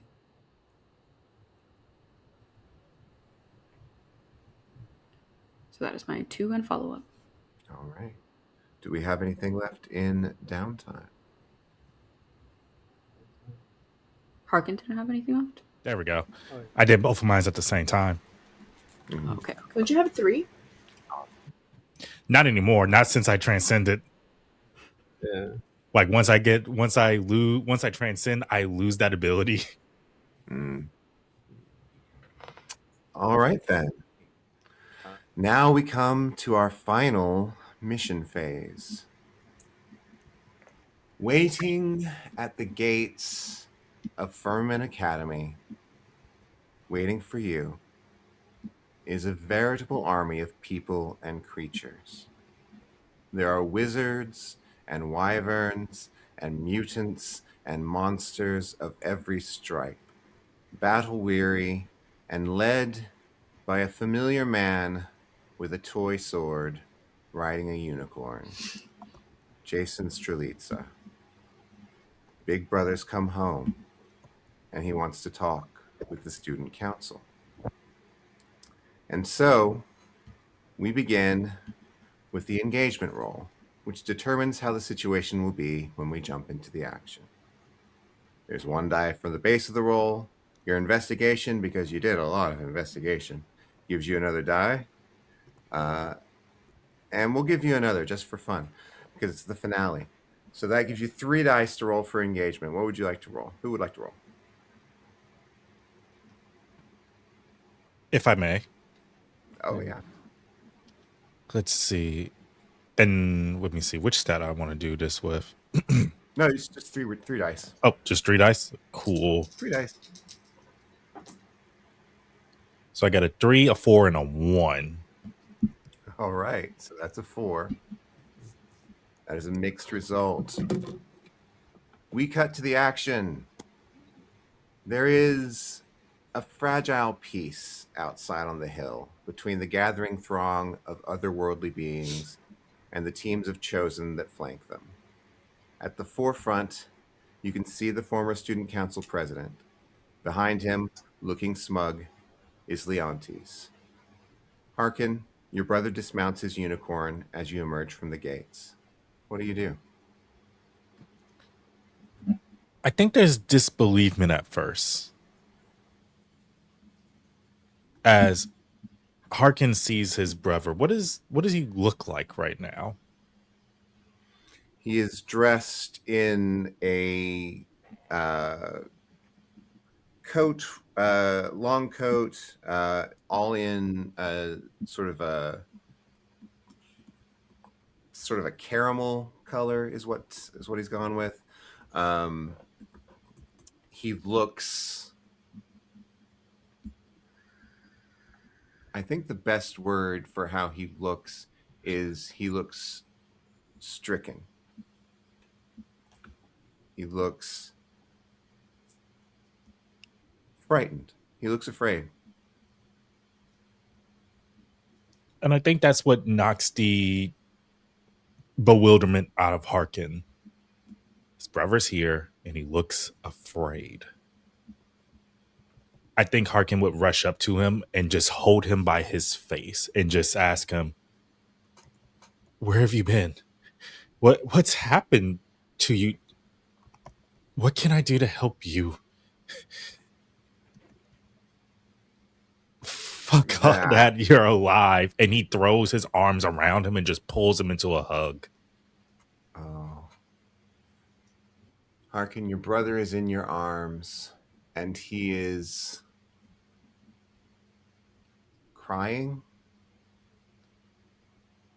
Not in a big way, just the kind of tears that someone who is trying to hold themselves together sheds, the kind that show you that there's someone at the breaking point, but they're holding it in.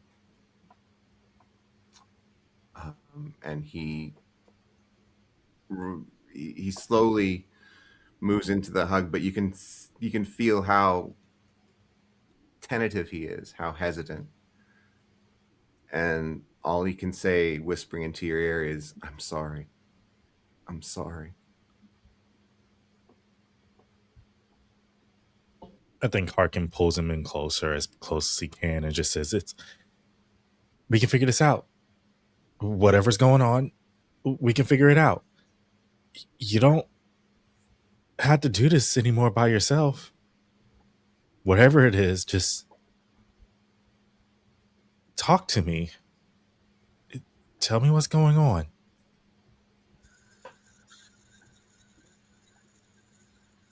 And I think this would be so heartfelt. When gathering information about someone's emotions, you roll 1d4. You can always, well, this is for a player. Never mind. We can do it. So I feel like if I can, would this be like gathering information about someone's emotions? Yeah. I could roll 1d. It just says 1d, and you can always ask a player, what is your character's really feeling for free? Okay. And I'm assuming the 1d is the 1d6. Yeah. And because this is emotion, we're gonna go with empathize, Okay. and that's a 5. Okay. 5 gives one question and one follow up, and you have the automatic question you said of. I can't. I've already forgotten the question. I'm sorry. What is your character? And you can always ask a player, what is your character really feeling for free? What is it? Okay. So, It's so. Mhm. yeah. So for free, you get that question. And what your brother is feeling is guilt. He's feeling massive, massive guilt that he is struggling to keep in. You have another question. What are your unmet needs?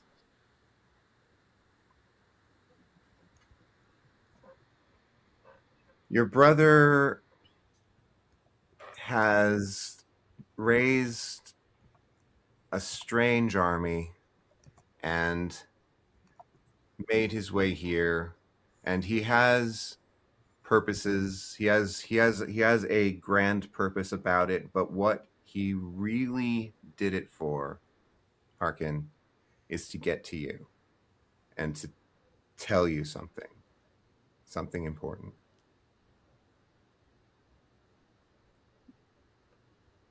You said I had a follow up. You have a follow-up. Think that would be the follow up. What do you need? What can I do to help you?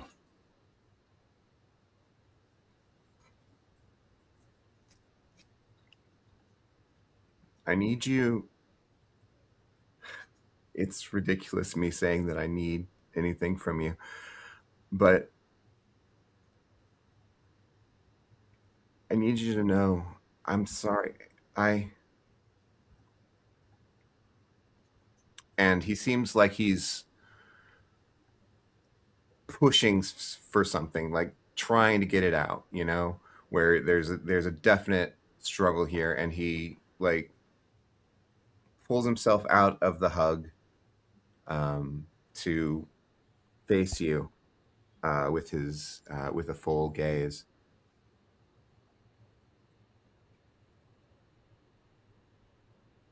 He says,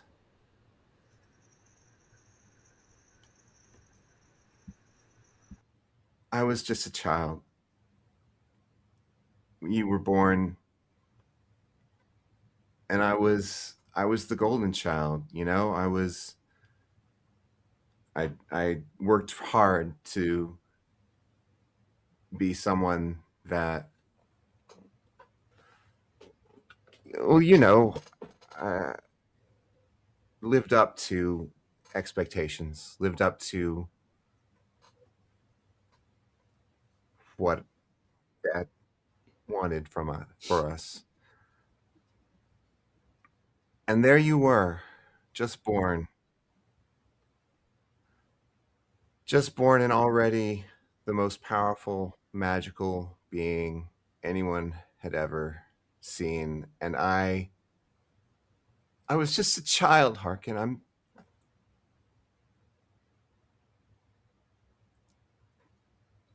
I made a wish. I made a wish, and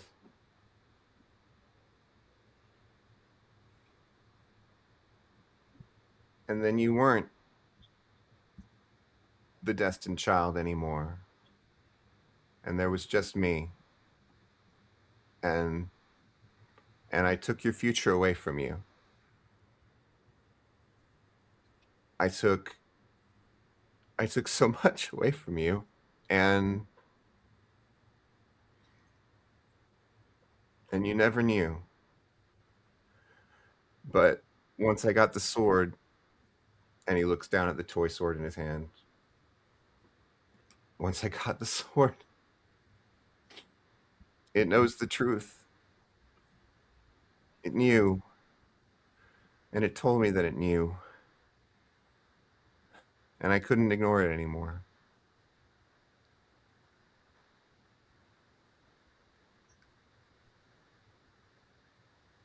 And I want to make up for it somehow, but I don't know how.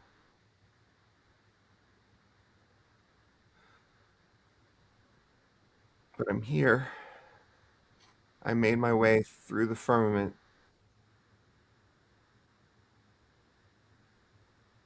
With a lot of new friends. It's so different out there, Harkin.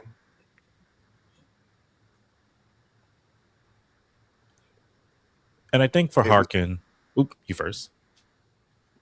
no, he's just saying it was bad for a while, but it's just different.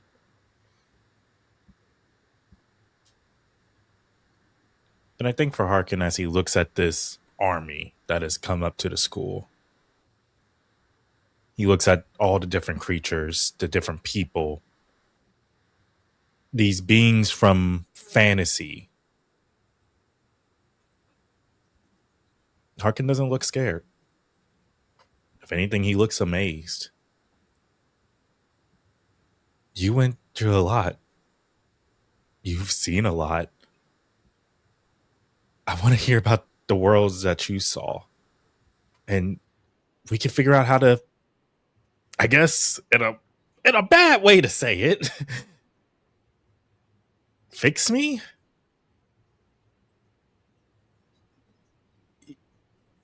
We spend our adulthood getting over our childhood.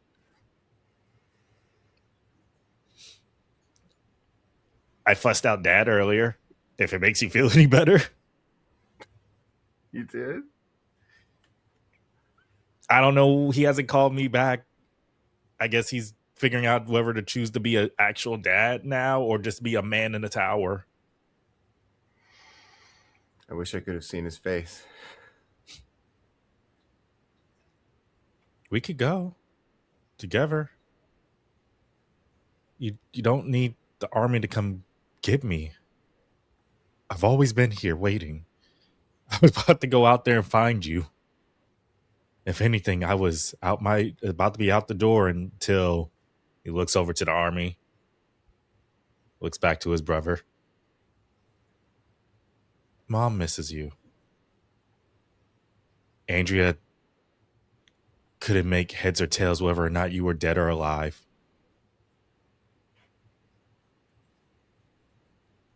You could come home and then we could figure out what to do about all of this.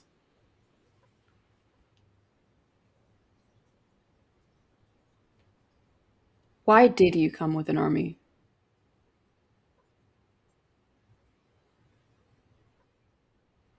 Because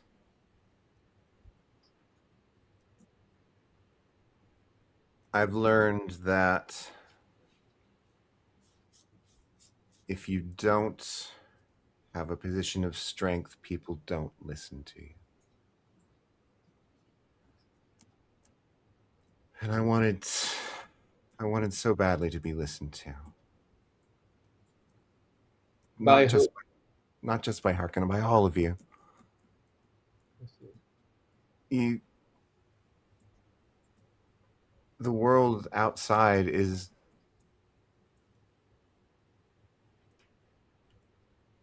it's difficult and fantastical, and there are, as you know, terrors, and they, you know it well because they are attracted to the firmament and here for some reason and keep trying to get in, and that's why we're always fighting them. But there's also wonder and truth, and that's something that is kept from you here. You hurt a lot of people on your way in.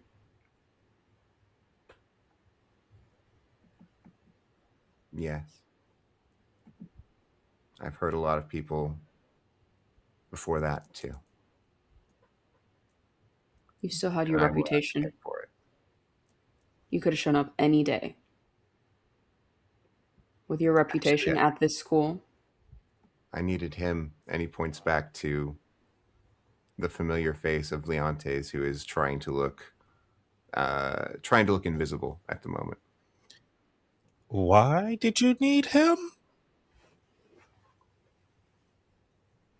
He had a way to get through the firmament. And just as a note, the second Leontes moves or says or does anything, I'm transcending.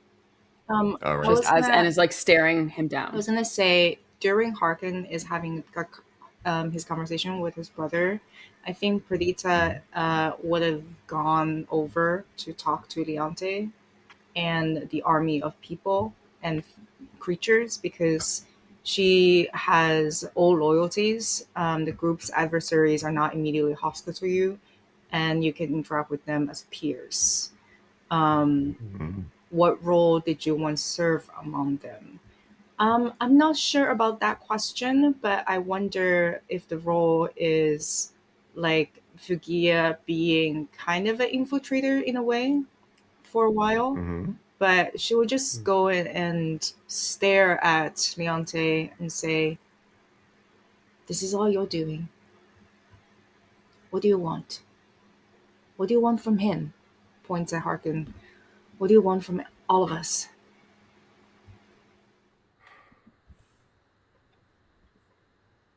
Well,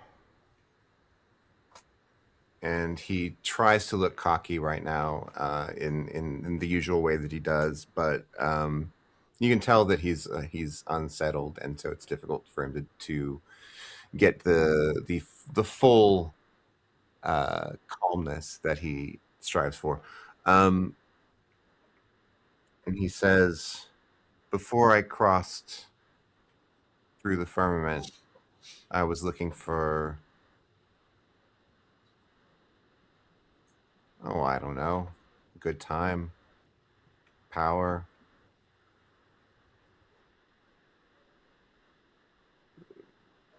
ways to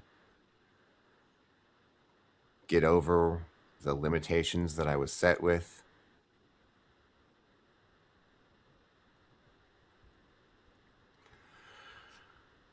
But after that, after I saw what is real, I just got angry. I got angry that I was held back. We were all held back. So we should all be angry."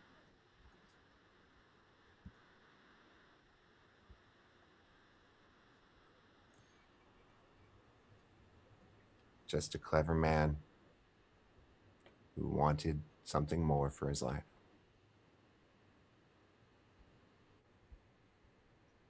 Can we all hear this conversation? She's not hiding it. Yeah. She's having this conversation out loud, hoping that you'll hear it.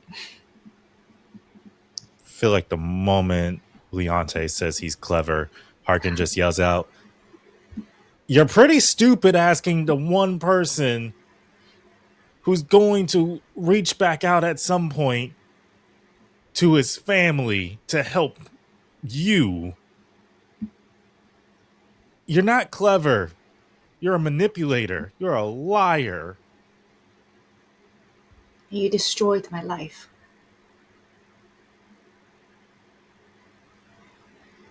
Gave you what you asked for. Really.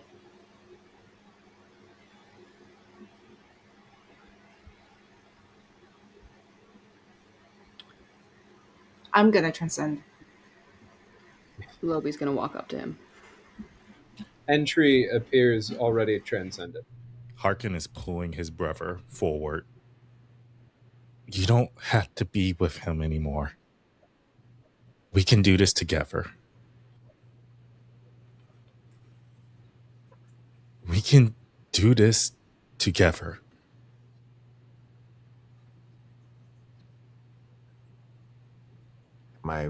Am I worth it, Harken? Why are you going to ask stupid ass questions like that? You're home. Okay, you made some mistakes. We figure it out. Community service, if you had to be, if you got to go to court, even then, this world doesn't matter. If it's a cage, you broke free.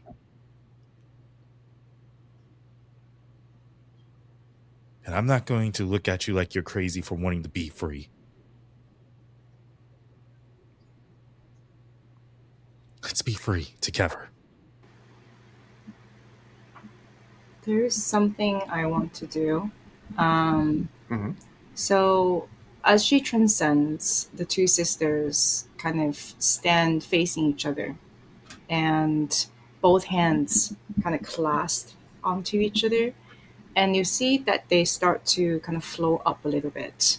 And I want to use her powerful presence and perfect pitch together to do like what they think would be their final performance together. Because in her mind, well, in their mind, Entry has all but said, we are all going to sacrifice ourselves, so that perhaps Harken can live, so that perhaps this can be done. And there are some other things that they are thinking about. But in this moment, I think she wants to show a sense of hope for everyone, to unite everyone a little bit. Um, and I hope this counts as something beautiful and pure. I don't know for Lobi, but you hear two voices that's both simultaneously very softly singing to each other and like projected to so that every single person in the entire space can hear it. And if you allow me, she'll just go once up. Once upon another time, somebody's hands who felt like mine turned the key and took a drive, was free. Highway curved, the sunset glow, Buckley on the radio. Cigarette was burning slow, so breathe. Just yellow lines and tire marks and sun-kissed skin and handlebars. And where I stood was where I was to be. No enemies to call my own, no porch light on to pull me home. And where I was is beautiful because I was free. Once upon another time, before I knew which life was mine, before I left the child behind me, I saw myself in summer nights and stars lit up like candlelight. I make my wish, but mostly I believed in yellow lines and tire marks, sun-kissed skin and handlebars, and where I stood was where I was to be. Once upon another time, decided nothing good in dying, so I would just keep on trying because I was free. Just kind of resonating all across, and hopefully everyone can hear it. And Lobi, obviously, you can decide if that's enough for you. I think it completes the first part, but unfortunately, the second half I was thinking about it is that it's similar to Entries, it's almost a decision, is she sets aside her crusade. Yes. The problem is he's right in front of her. I think I can help with that. Entry. I'd like for Entry to spend one of the 3 links with Fuguea to recover 2 stress as Entry listens to this. And Oh, that sorry. You keep going afterwards, but I do have something very important because please. once per transcendence, you may uplift my allies with a speech or song. When you do, it counts as spending a link on each ally that can hear you. They choose which link effect to use. Oh, beautiful. Love that. So gonna go ahead and take 2 stress away anyway. Gonna still spend that link if it's okay. So take stress away. Going to what is Leontes wearing? Black jacket, black pants, cap that doesn't really look good on him. Lobi, you see that as a manifestation of both of those links being activated to Fuguea, that Entry is crying. And steps forward, fully transcended, looms large as the sky, over the fullness of what we are facing, and in particular over Leontes. Leontes looking up at this indomitable force, sees his heart's greatest desire reflected back to him. What does he see, sir? Could I help in a way with whatever this is It's by not that part's not even the mechanical part. yeah. Yes. There's But I yeah. one thing she was planning on doing anyway, she's kind of grabs him by the scruff, pulls him down, and like sees that he's doing this and like forces him to look up. Beautiful. What does he see? You can reach into his mind a little bit because you've already touched his mind, and see that he is seeing. He's seeing himself respected. He's seeing himself looked up to. He's seeing himself without limits.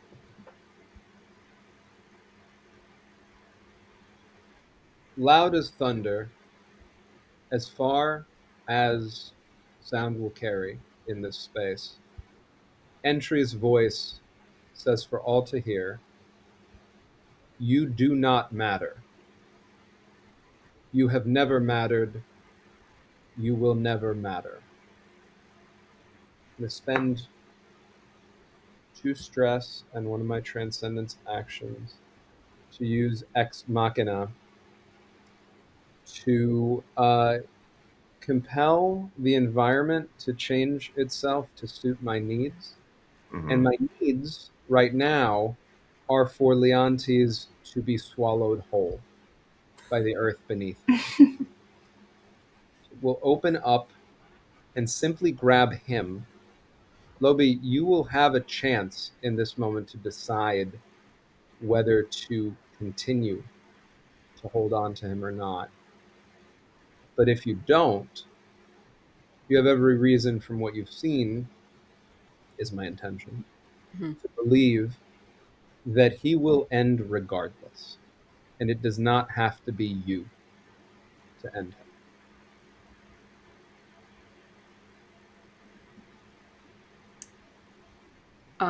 And only if you, Danny, and everyone else is okay with this, could I try and actually pull him out?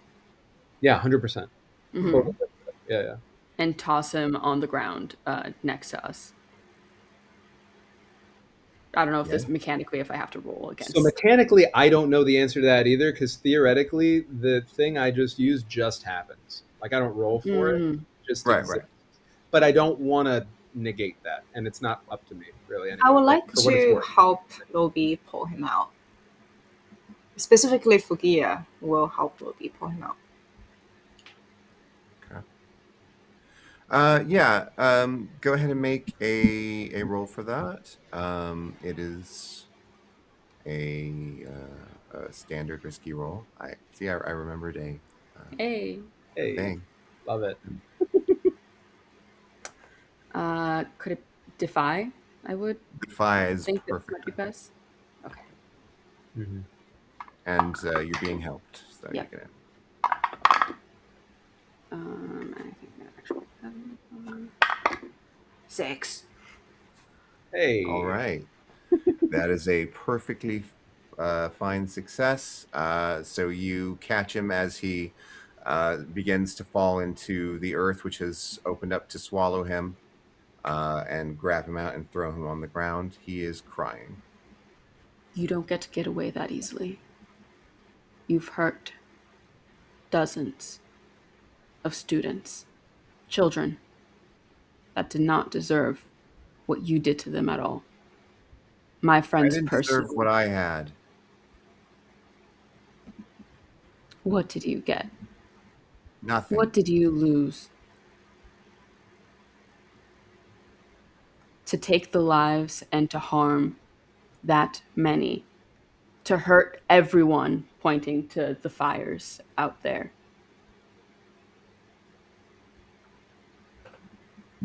Look, sometimes things need to be done and you just do them. And sometimes people get hurt. That happens. No, not in my world. Not while you're here in front of me. Kind of referring to Harken's brother. He may have come in, harmed people, but he is looking for penance. How will you repent? How will you absolve for the lives that you've taken?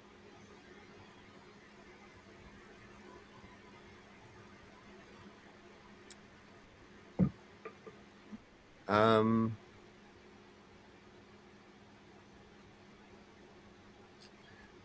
Lobi, give me an empathy roll, real quick. What is this? 4. You look at Leontes and you see a man with no regrets. A man who hears what you're saying and does not care. But he is ready to pretend to care if it will get him out of this.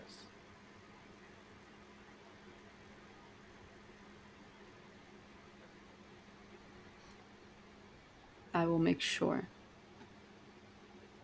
that you never get to see outside of the firmament again. You'll be hidden away forever. You don't get to reap anything that you want in this life. And just kind of like tosses him to the floor. I wish you never get to live the life you want to live.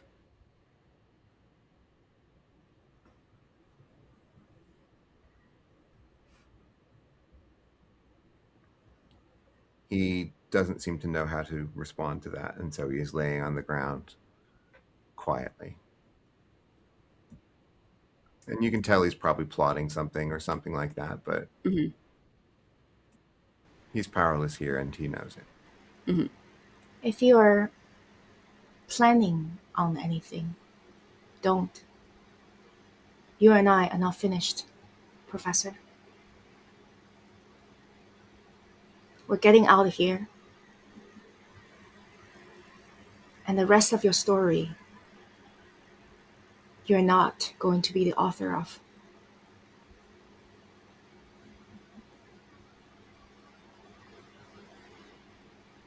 That cuts through the facade a little bit. He looks angry at that. He looks directly angry about that, and it sort of pulls away the fake repentance that he was wearing on his face.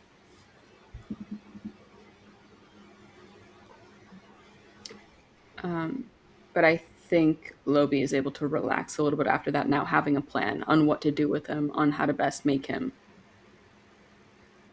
cow. And keeps her foot on top of him, but then does transcend after that, kind of leaving behind Eclipse. Mm. Wonderful. Let me erase your stress. Mm-hmm. And I think, but it does look a little bit different as opposed to before, where she was always wearing her school uniform, but just kind of like a more resplendent version of it whenever she and transcended. I think it's almost a full, still white, but just this like white long sleeve two-piece dress with like a skirt that starts short and goes long, has like this long train that instead of just like the couple little her little embroideries starting to glow as little constellations before, it now becomes the entire train is just covered in constellations of stars. And the embroidery of the moon that she had that would start to glow when she transcended then grows even larger and becomes this almost lunar staff that she just kind of keeps on top of Leontes the entire time.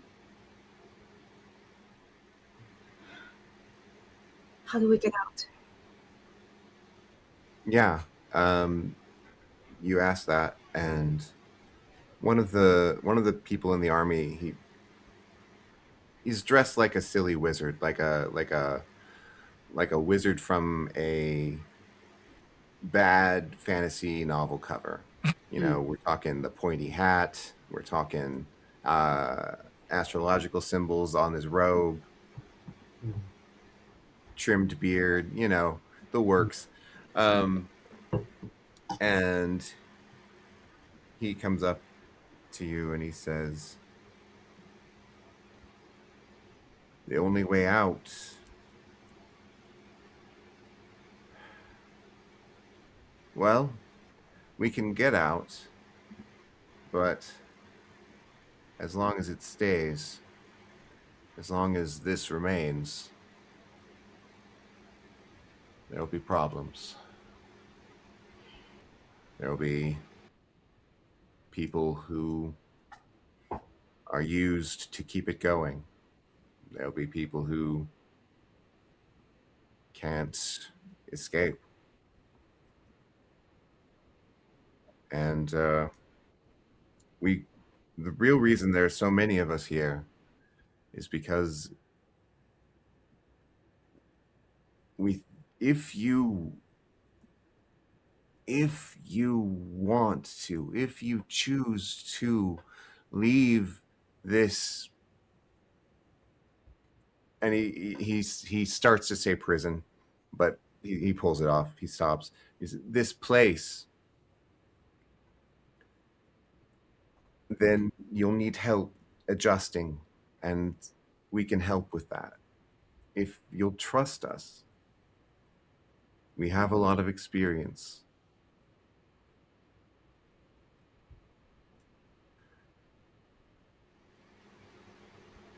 Wish is a beautiful thing, and it's painful, and it's difficult. This world is not a wish.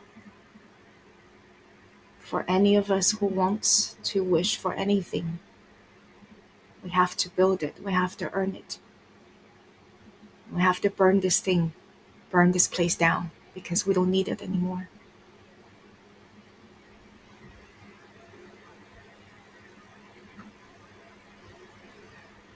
Whatever that means, whatever that might cost us. GM, can I do something? Do something. Because Harken hasn't left. He's been watching this all go down. Yeah.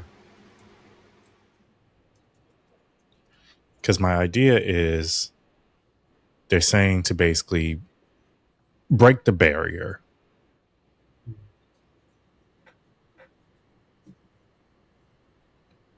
Is there a way to utilize lost cause?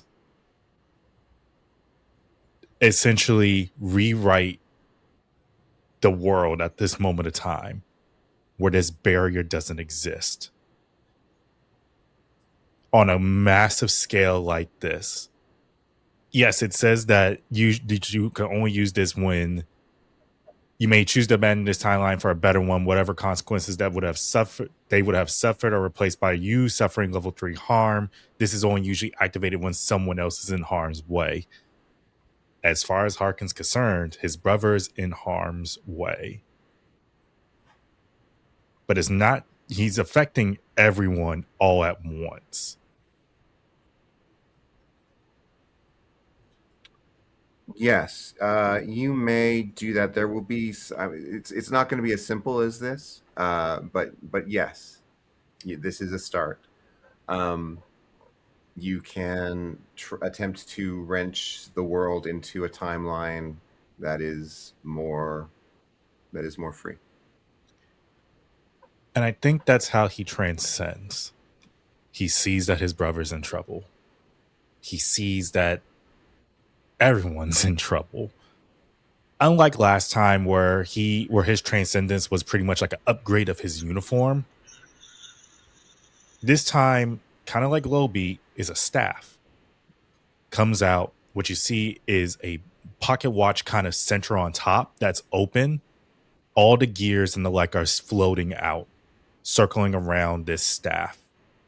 These different symbols of 1, 2, 3, 4, 5, 6, these different symbols of time and space, these little orbs and droplets of space time continually, just probability. As Harken takes this staff and just says, "This isn't a home, it's a cage. And I want to see the world with you." And slams it into the ground. You slam your staff into the ground. GM. And yeah. So let me know if this is possible, but I think in that moment, having some sort of residual time continuum rewritten around her previously, I wonder if Perdita has some inkling of what's about to happen.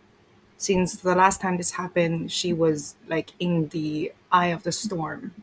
So seeing this happen, she looks up to Entry first with this look of understanding, of like they will understand. And I think she is going to launch forward and just grasp onto Harken. I would like to attempt to protect him from harm. I was also going to say the same Oh. thing. I would like to protect him from harm, and I would like to make a poison promise by doing so. All right, you're attempting to protect Harken from harm. He was going to take 3 harm, like a harm, level 3. Level 3. That's what it's called. Mm-hmm. Level 3 harm for this. And you're looking for a poison promise. It sounds like you have something specific in mind. Tell me what you're talking about. I think she would like to share the burden of the friction, as this world burns away, to reconnect with a different timeline. The cinder that comes off of it, in my imagination, that's kind of, part of where the harm comes from, besides the psychological trauma. So she is going to give him a hand as someone who has been there with him before. And also as someone who now has gained an understanding of, I think I'm also a product of this world.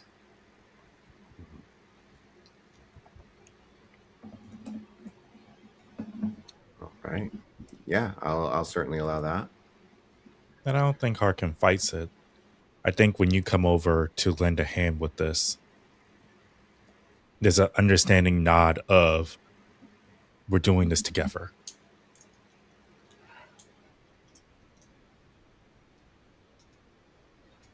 I think, yeah, I don't know how it works mechanically if more than one person goes to try and protect someone. I mean, But you could take the harm onto yourself by Right, protecting. like chain. Yeah, absolutely, she'd do that. Would it be more kind of fun if we just like It was distributed. group hug and like evenly distribute harm instead? Yeah. I grab love that. Harken's other hand Yeah, it's like as you grab the one with the staff. Yeah. in the ending of Deadpool or something. You just share. And I think, Yes. Go on. oh, sorry, you first.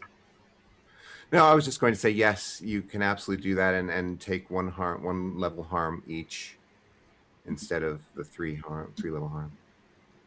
And if everyone's like holding his hand, he's going to look over to his brother to join in.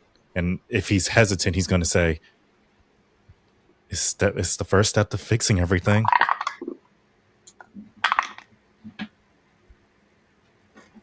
The only way out is through. And the only way through is forward. We're going to be together always doing this.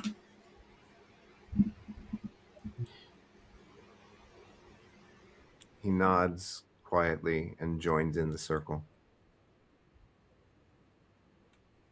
And your staff comes down onto the ground and it smashes into the timeline, and you can feel it buckle around you and send out waves, but the waves are intercepted and they focus and ebb, and you see the big cat, you see Ansivel has come to the gates of the academy, and he stands there with his fluffy hair all pushed out like he's like a mop, a giant mop.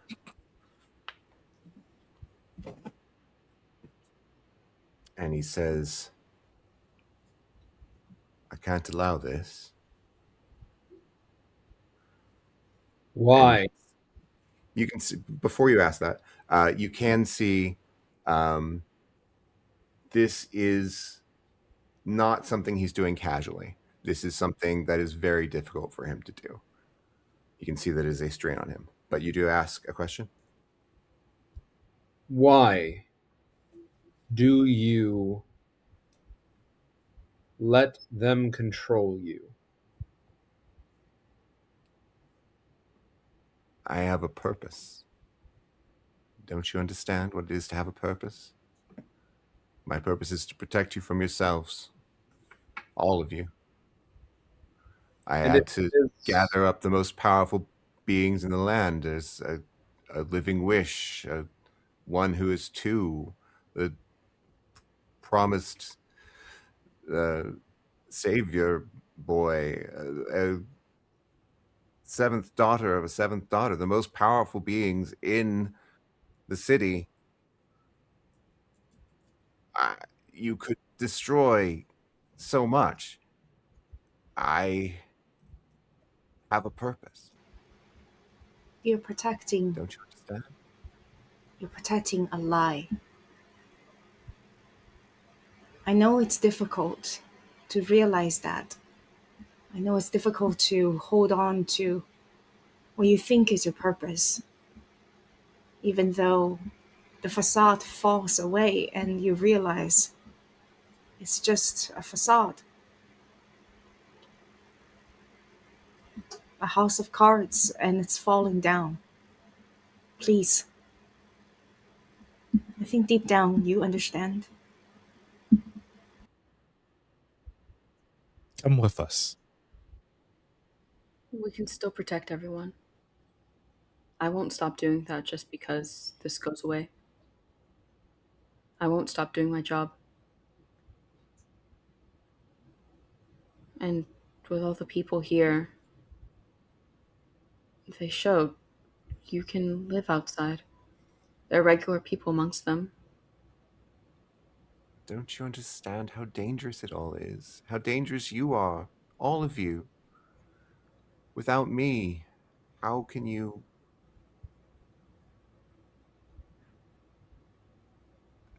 be and not harm everything that you love?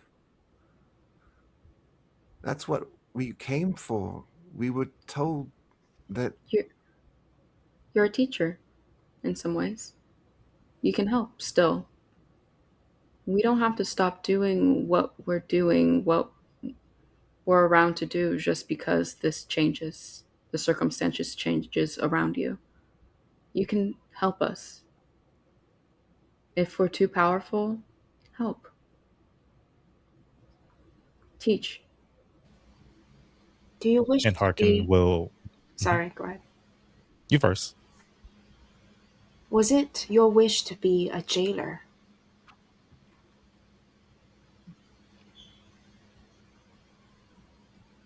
Or a protector? I protect. It's what I have to do. It's what I am meant to do. According to whom? It's when I came into being, it's what I knew. Do you remember anything from before you started this servitude? Nothing. I do not remember anything from before I entered this prison myself. She does not remember anything from before she entered this prison herself. He does not remember having been powerful. She does not remember why she was chosen.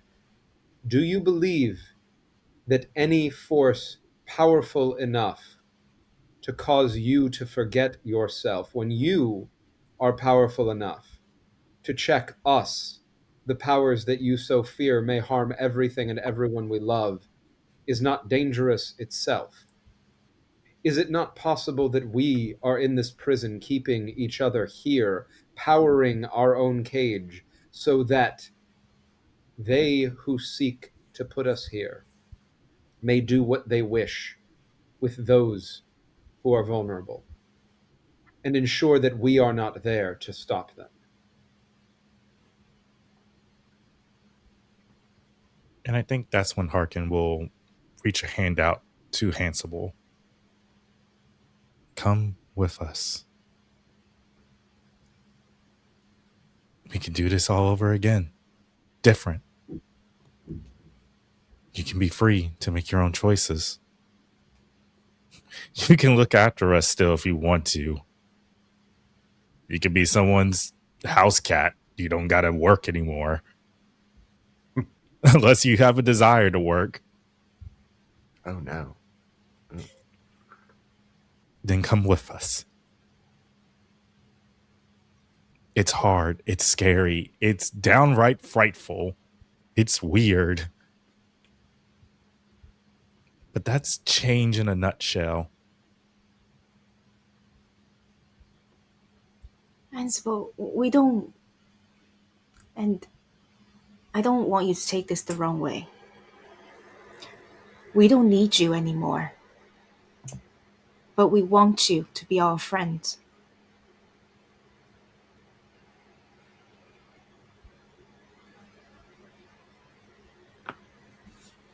All right. I'm going to ask for a group roll. Mhm. Whoever wants to lead it can lead. I shall. Yeah. Uh, Queen of leading roles. Yeah. I will Um, help. You can. Yeah. What are we contributing here? so we all roll the die, and we Oh, would okay. just take the highest roll. Oh, Yeah. we all just roll one. We all roll whatever like stats we That's have. Yeah. that's a 6. I just rolled one dice and got That's a a 6. 6. Oh my I just god. rolled one dice. I don't even need too. to roll. Nobody else needs to roll anymore. It's just crit, and we don't. We do need to roll because unfortunately, I do take one more stress and go into eclipse. okay. We'll roll for it. Yeah, you roll. Who knows? Actually, no. Actually, if you get a 4 or a 5, Yeah. you're not going into it because I'm going to spend a link on that. You don't need to because I rolled a 6. Oh, Hey. better. All right. Love that. Well, with a 6, Well, I don't come. Ansible. I don't come out. Oh, go on. I just hold on to hope and stuff. And I think we critted, right? Because we got 2 6s. Oh Yes, yeah, yes, we I'm did. talking about my eclipse roll.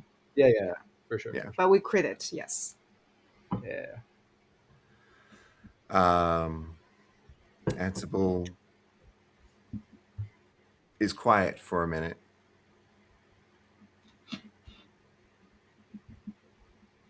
And then he says, I think I feel like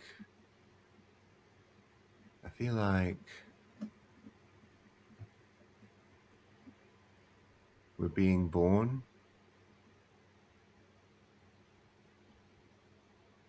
in a way. And he tentatively steps over the bounds and leaves Firmament Academy. And once he is outside of the bounds of Firmament Academy, the wave of time ripples, and you smash the world's shell. Now, I thought about telling you all about what life is like outside the firmament, but I thought perhaps instead I would leave it up to y'all because it's a co-created thing in the first place, right? Mm-hmm. So to all of y'all who have lived your whole lives bereft of sun, moon, and stars, your wishes held back, your knowledge of the larger world restrained, what is the world like now? What are its wonders? What are its terrors? And what does it mean to you specifically? And what does it do to you specifically?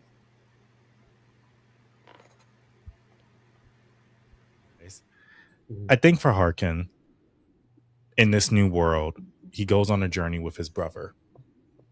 This world that is teeming with magic and wonder. This world that is full of dragons, unicorns, manticores, the weird cockatoo creature that's like a dragon crossed with a chicken. That one that makes me just say, you're a dragon. I respect you, but you weird. I like you better than a Hydra, though. That's a whole separate other conversation. They go around seeing the sights to different towns, to different cities, as Harken slowly starts unlocking who he is and catching up on the years that he didn't get to spend time with his brother. Occasionally, they come back home to, repair their family. It's not easy dealing with someone who had kind of locked themselves away, but slowly and surely, there is love there. And every now and then, he catches up with the rest of the student council with either letters, messages. You may get an animal at your door every now and then that's carrying some kind of gift. But there's a sense of freedom that he has.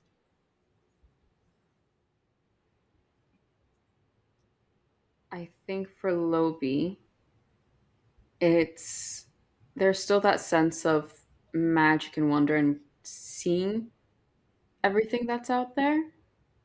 But I think it's much more local. I think she stays around the city to try and protect those people that she knows didn't ask for this, but also there are a lot of people that this has been around for 50 years that might not have the capabilities to protect themselves these days or to start a new life.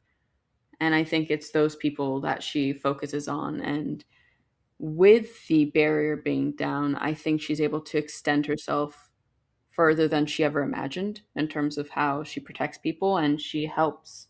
She learns from the people that came uh, to offer their services in teaching how to live in this new place, and she helps rehabilitate and let people get accustomed to this new life and encourages them to go out and explore and see what else there is, but understands that some people like her for a long time don't want to do that. And I think it's also a lot about making sure that she still stays in touch with student council, and just being able to relax every once in a while with something silly like trying to go, because again, she can take a couple hits, but she goes and sees what it's like to try and maybe ride some kind of magical creature and enjoys like the little things that she knows she can probably be a little more relaxed about from time to time. But I do think for the rest of the time the school stays standing, she makes sure to protect Dr. Leontes in the position he chose to pose as a professor. She has a classroom, and with her increased magic of protection, she puts a shield around permanently that one classroom to make sure that he's safe, he's protected. You don't want to be in danger all the time, don't you? You don't want to leave this place. Here, just stay in here.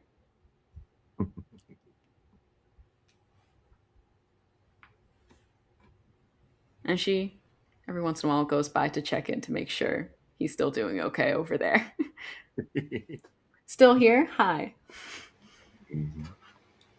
I think I will present this in a few vignettes. First, when the barrier is shattered, I think Perdita and Fuguea, still in eclipse but hopeful, holding on to each other and step forth, crossing a threshold. And the rest of the people there sees it's as though the two of them, or rather the one of them, is walking beside a mirror and the other one is inside of a mirror. And you know how when you walk towards the edge of the mirror and then you step outside of it, your reflection disappears. And as the two of them approaches the barrier and make that first step across, Fugia steps over to the other side, but not Perdita. And on the other side of the world, and perhaps during a after work event, after school event at a local pub, where they host a amateur singers open mic event. Fugia signs up with her name, and perhaps Lobi is in audience, perhaps Harken is in audience, perhaps even Entry. And she steps forward, and the host tells her it's been a long time that he had tried to persuade her to apply for this because he thought she had a nice voice. And she stepped onto the stage and sings the first song she thought she was performing in front of a real audience. And she sings about a wish she had when she was a child, and she sings about transcending and becoming someone who matters and becoming someone who deserves the memory of a better version of herself. And when she returns to her dressing room and looks into the mirror, she sees herself in the reflection. But there was one moment she would have sworn that the reflection smiles back at her in a different way and gives her a little wink. And a third vignette, which is inside of Professor Leonte's jail cell that Lobi has so lovingly taken care of. There are mirrors, there are reflective surfaces, and occasionally, just occasionally, when Professor Leonte looks into the mirror, she sees a girl, just smiles and very neatly kept hair, smiling back at him, just out of spite.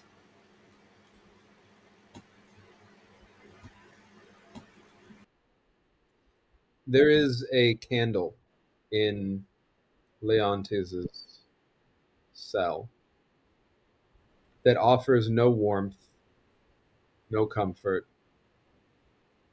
and never stops burning.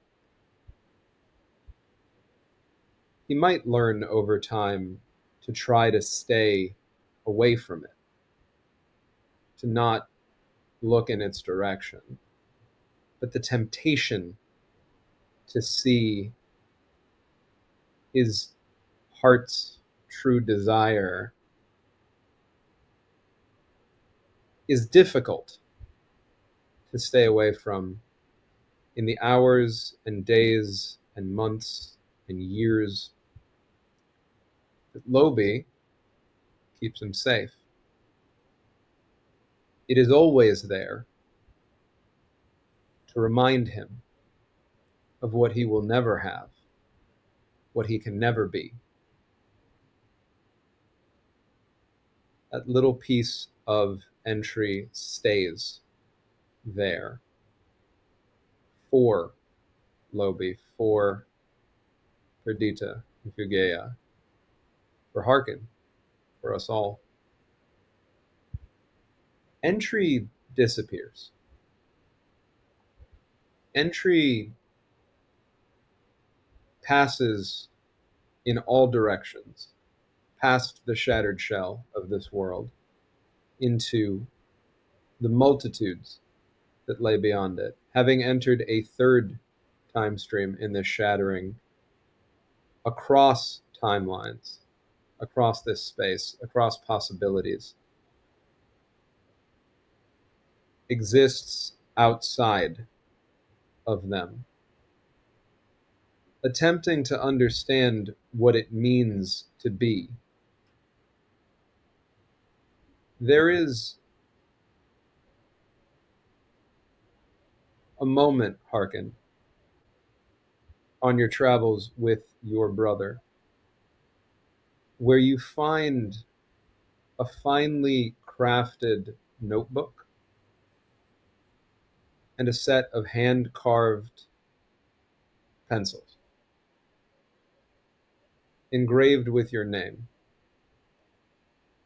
and a note that says that a hero such as you should write his own story.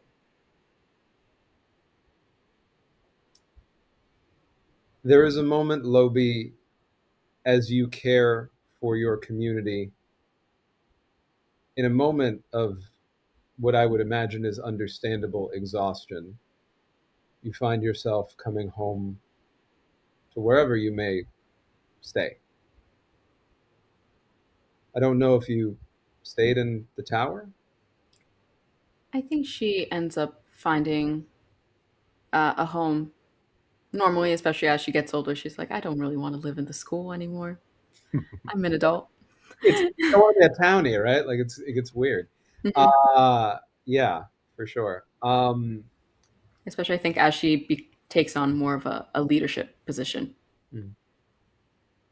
You receive a carving, wood carve work, relatively large, of the photo that Entry snuck of all of you, all of us.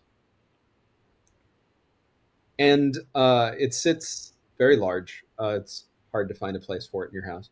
Atop just so many pillows, just endless cavalcade of them, hand stitched, um, and a note that says, "It's okay to protect yourself sometimes."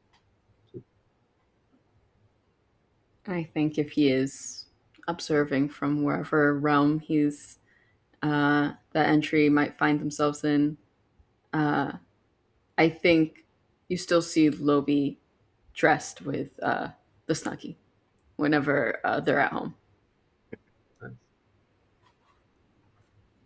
Fuguea, somebody comes up to you after the show, totally unassuming guy, just relentlessly average, wouldn't have noticed him in the crowd. He says, "That was beautiful. Oh, thank you. That really moved me." Yeah, I don't even really go to stuff like this most of I the don't really time. do It's that not. kind of stuff. That's so funny. I sorry. I I feel so nervous doing this.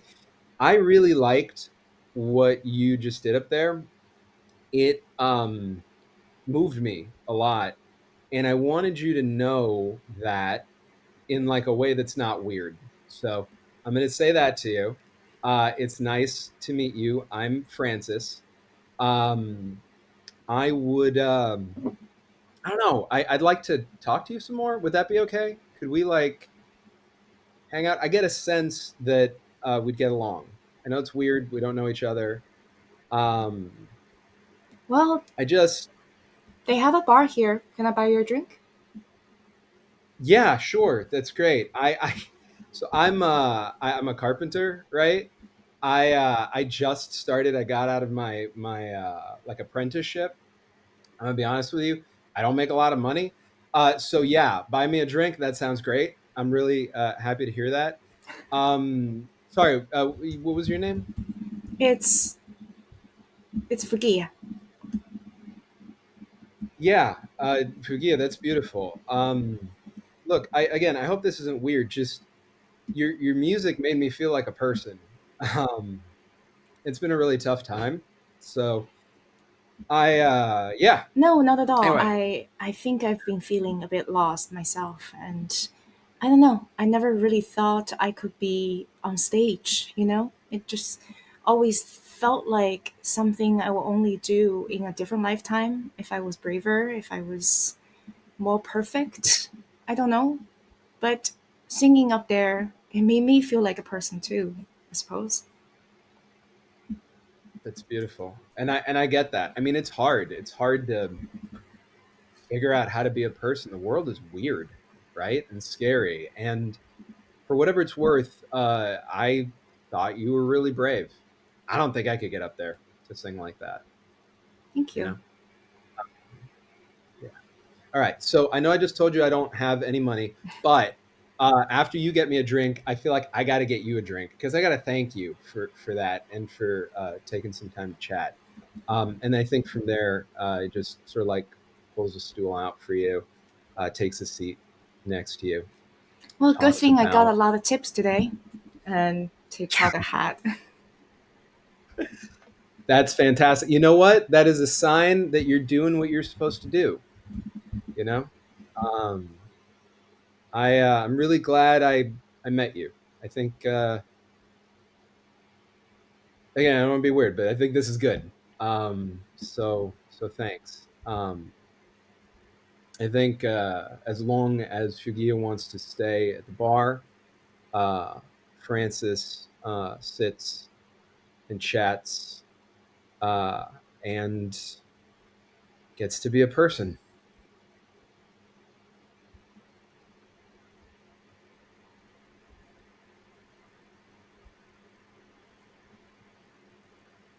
Thank you. Thank all of you for telling this story with me. And thank you to our viewers, yes, you guys out there, for engaging with this story that we've been telling. I hope it's brought some hope, some happiness, some respite from the horrors, but I also hope it can serve as a reminder of what can be done, what can change if we smash the shell that seems so permanent and inevitable around us. I am Serafina Smith with Streaming Rainbow, and I'd like to finish with signouts from all my players. Players, remind our viewers who you are and where you can be found. Going to do reverse alphabetical order this time, so Ran, get us started. Sure. Hi, my name is Ran. I use she, her pronouns. You can find me on Blue Sky as Burdick Inspiration. I'm also a professional GM on startplaying.games. You can find me there as the Lantern Keeper. When is this airing?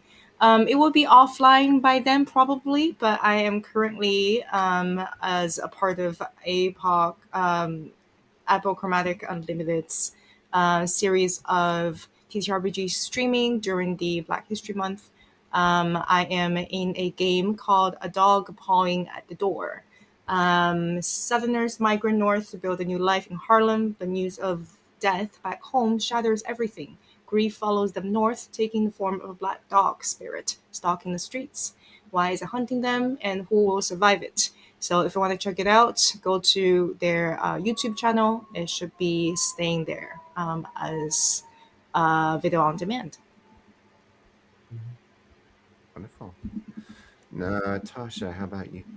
Okay, hi. My name is Natasha. You can find me everywhere on the internet at Natasha B Cosplays. Uh, I go by she/they pronouns, and you can mostly find me. Again, not quite sure of the timeline of release. However, likely on Don't Kill My Character on Superhero Shenanigans, playing the fastest woman alive, or running some kind of vampire game, either as the storyteller for the Camarilla table or as a Malkavian at the Anarch table.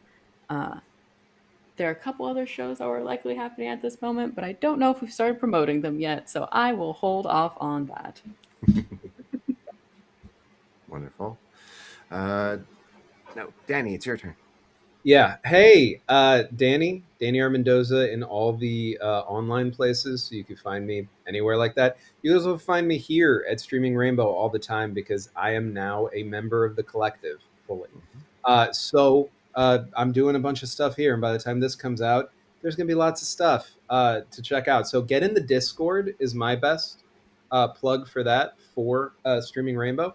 And you can find out all that stuff. For the rest of what I'm doing, I'm a part of the same event that Rand mentioned, which is fantastic. It's to benefit the Lavender Rights Project. So even if you're catching this months after that's done, if you have any spare money and you want to support a great cause, Lavender Rights Project is a great option. So is Raices, which we're also raising money for at the time that we're filming this, and might do again a little bit later. Recommend y'all check out all this sort of community-oriented work being done in the TTRPG spaces. You could also see what I'm in the middle of doing now, will have by the time you see this, for Harlem Renaissance Forever. That is called the Alembic of Genius. It is a Candela Obscura game that is running some number of sessions that is yet to be determined still, because it might actually go past the end of this event. So somewhere between 3 and 5, going to be available on VOD at Epichromatic Unlimited. I'm going to be in a bunch of other shows by the time you watch this, so just check out my socials, and you'll be able to see anything you'd like. Finally, Blackwell, take us out. All right. Hey everyone, how y'all doing? My name is Blackwell, your everyman, the TTRPG/D&D verse here on the interwebs, and I'm just here to show you that, hey, you can do this too. You can hop on the stream, tell a fabulous story with some fabulous people, and then you hit your 9 to 5 the following day. Or if you're like me, you have a 6:30, 7:30, 8:30 wake up call from your residential kaiju. I bounce all around the place. I am your everyman. I am posting on my socials more to say, like, hey, I'm doing this. Hey, I'm doing that. Hey, I'm doing this. Hey, I'm doing that. But I do miss doing my pickup games where it's just like, hey, we need somebody for this. I'm here. What can I do for you? You can find me on most platforms as Everyman95. You got to put a underscore between the Everyman and 95 part, depending on where you're at. Or you can just look me up on my name, Blackwell. I hope y'all doing well. And y'all keep it easy now, all right? Thank you all. And to our viewers, we'll see you one more time next Tuesday for our talkback episode. But ta-ta for now. Thank you so much. Bye-bye.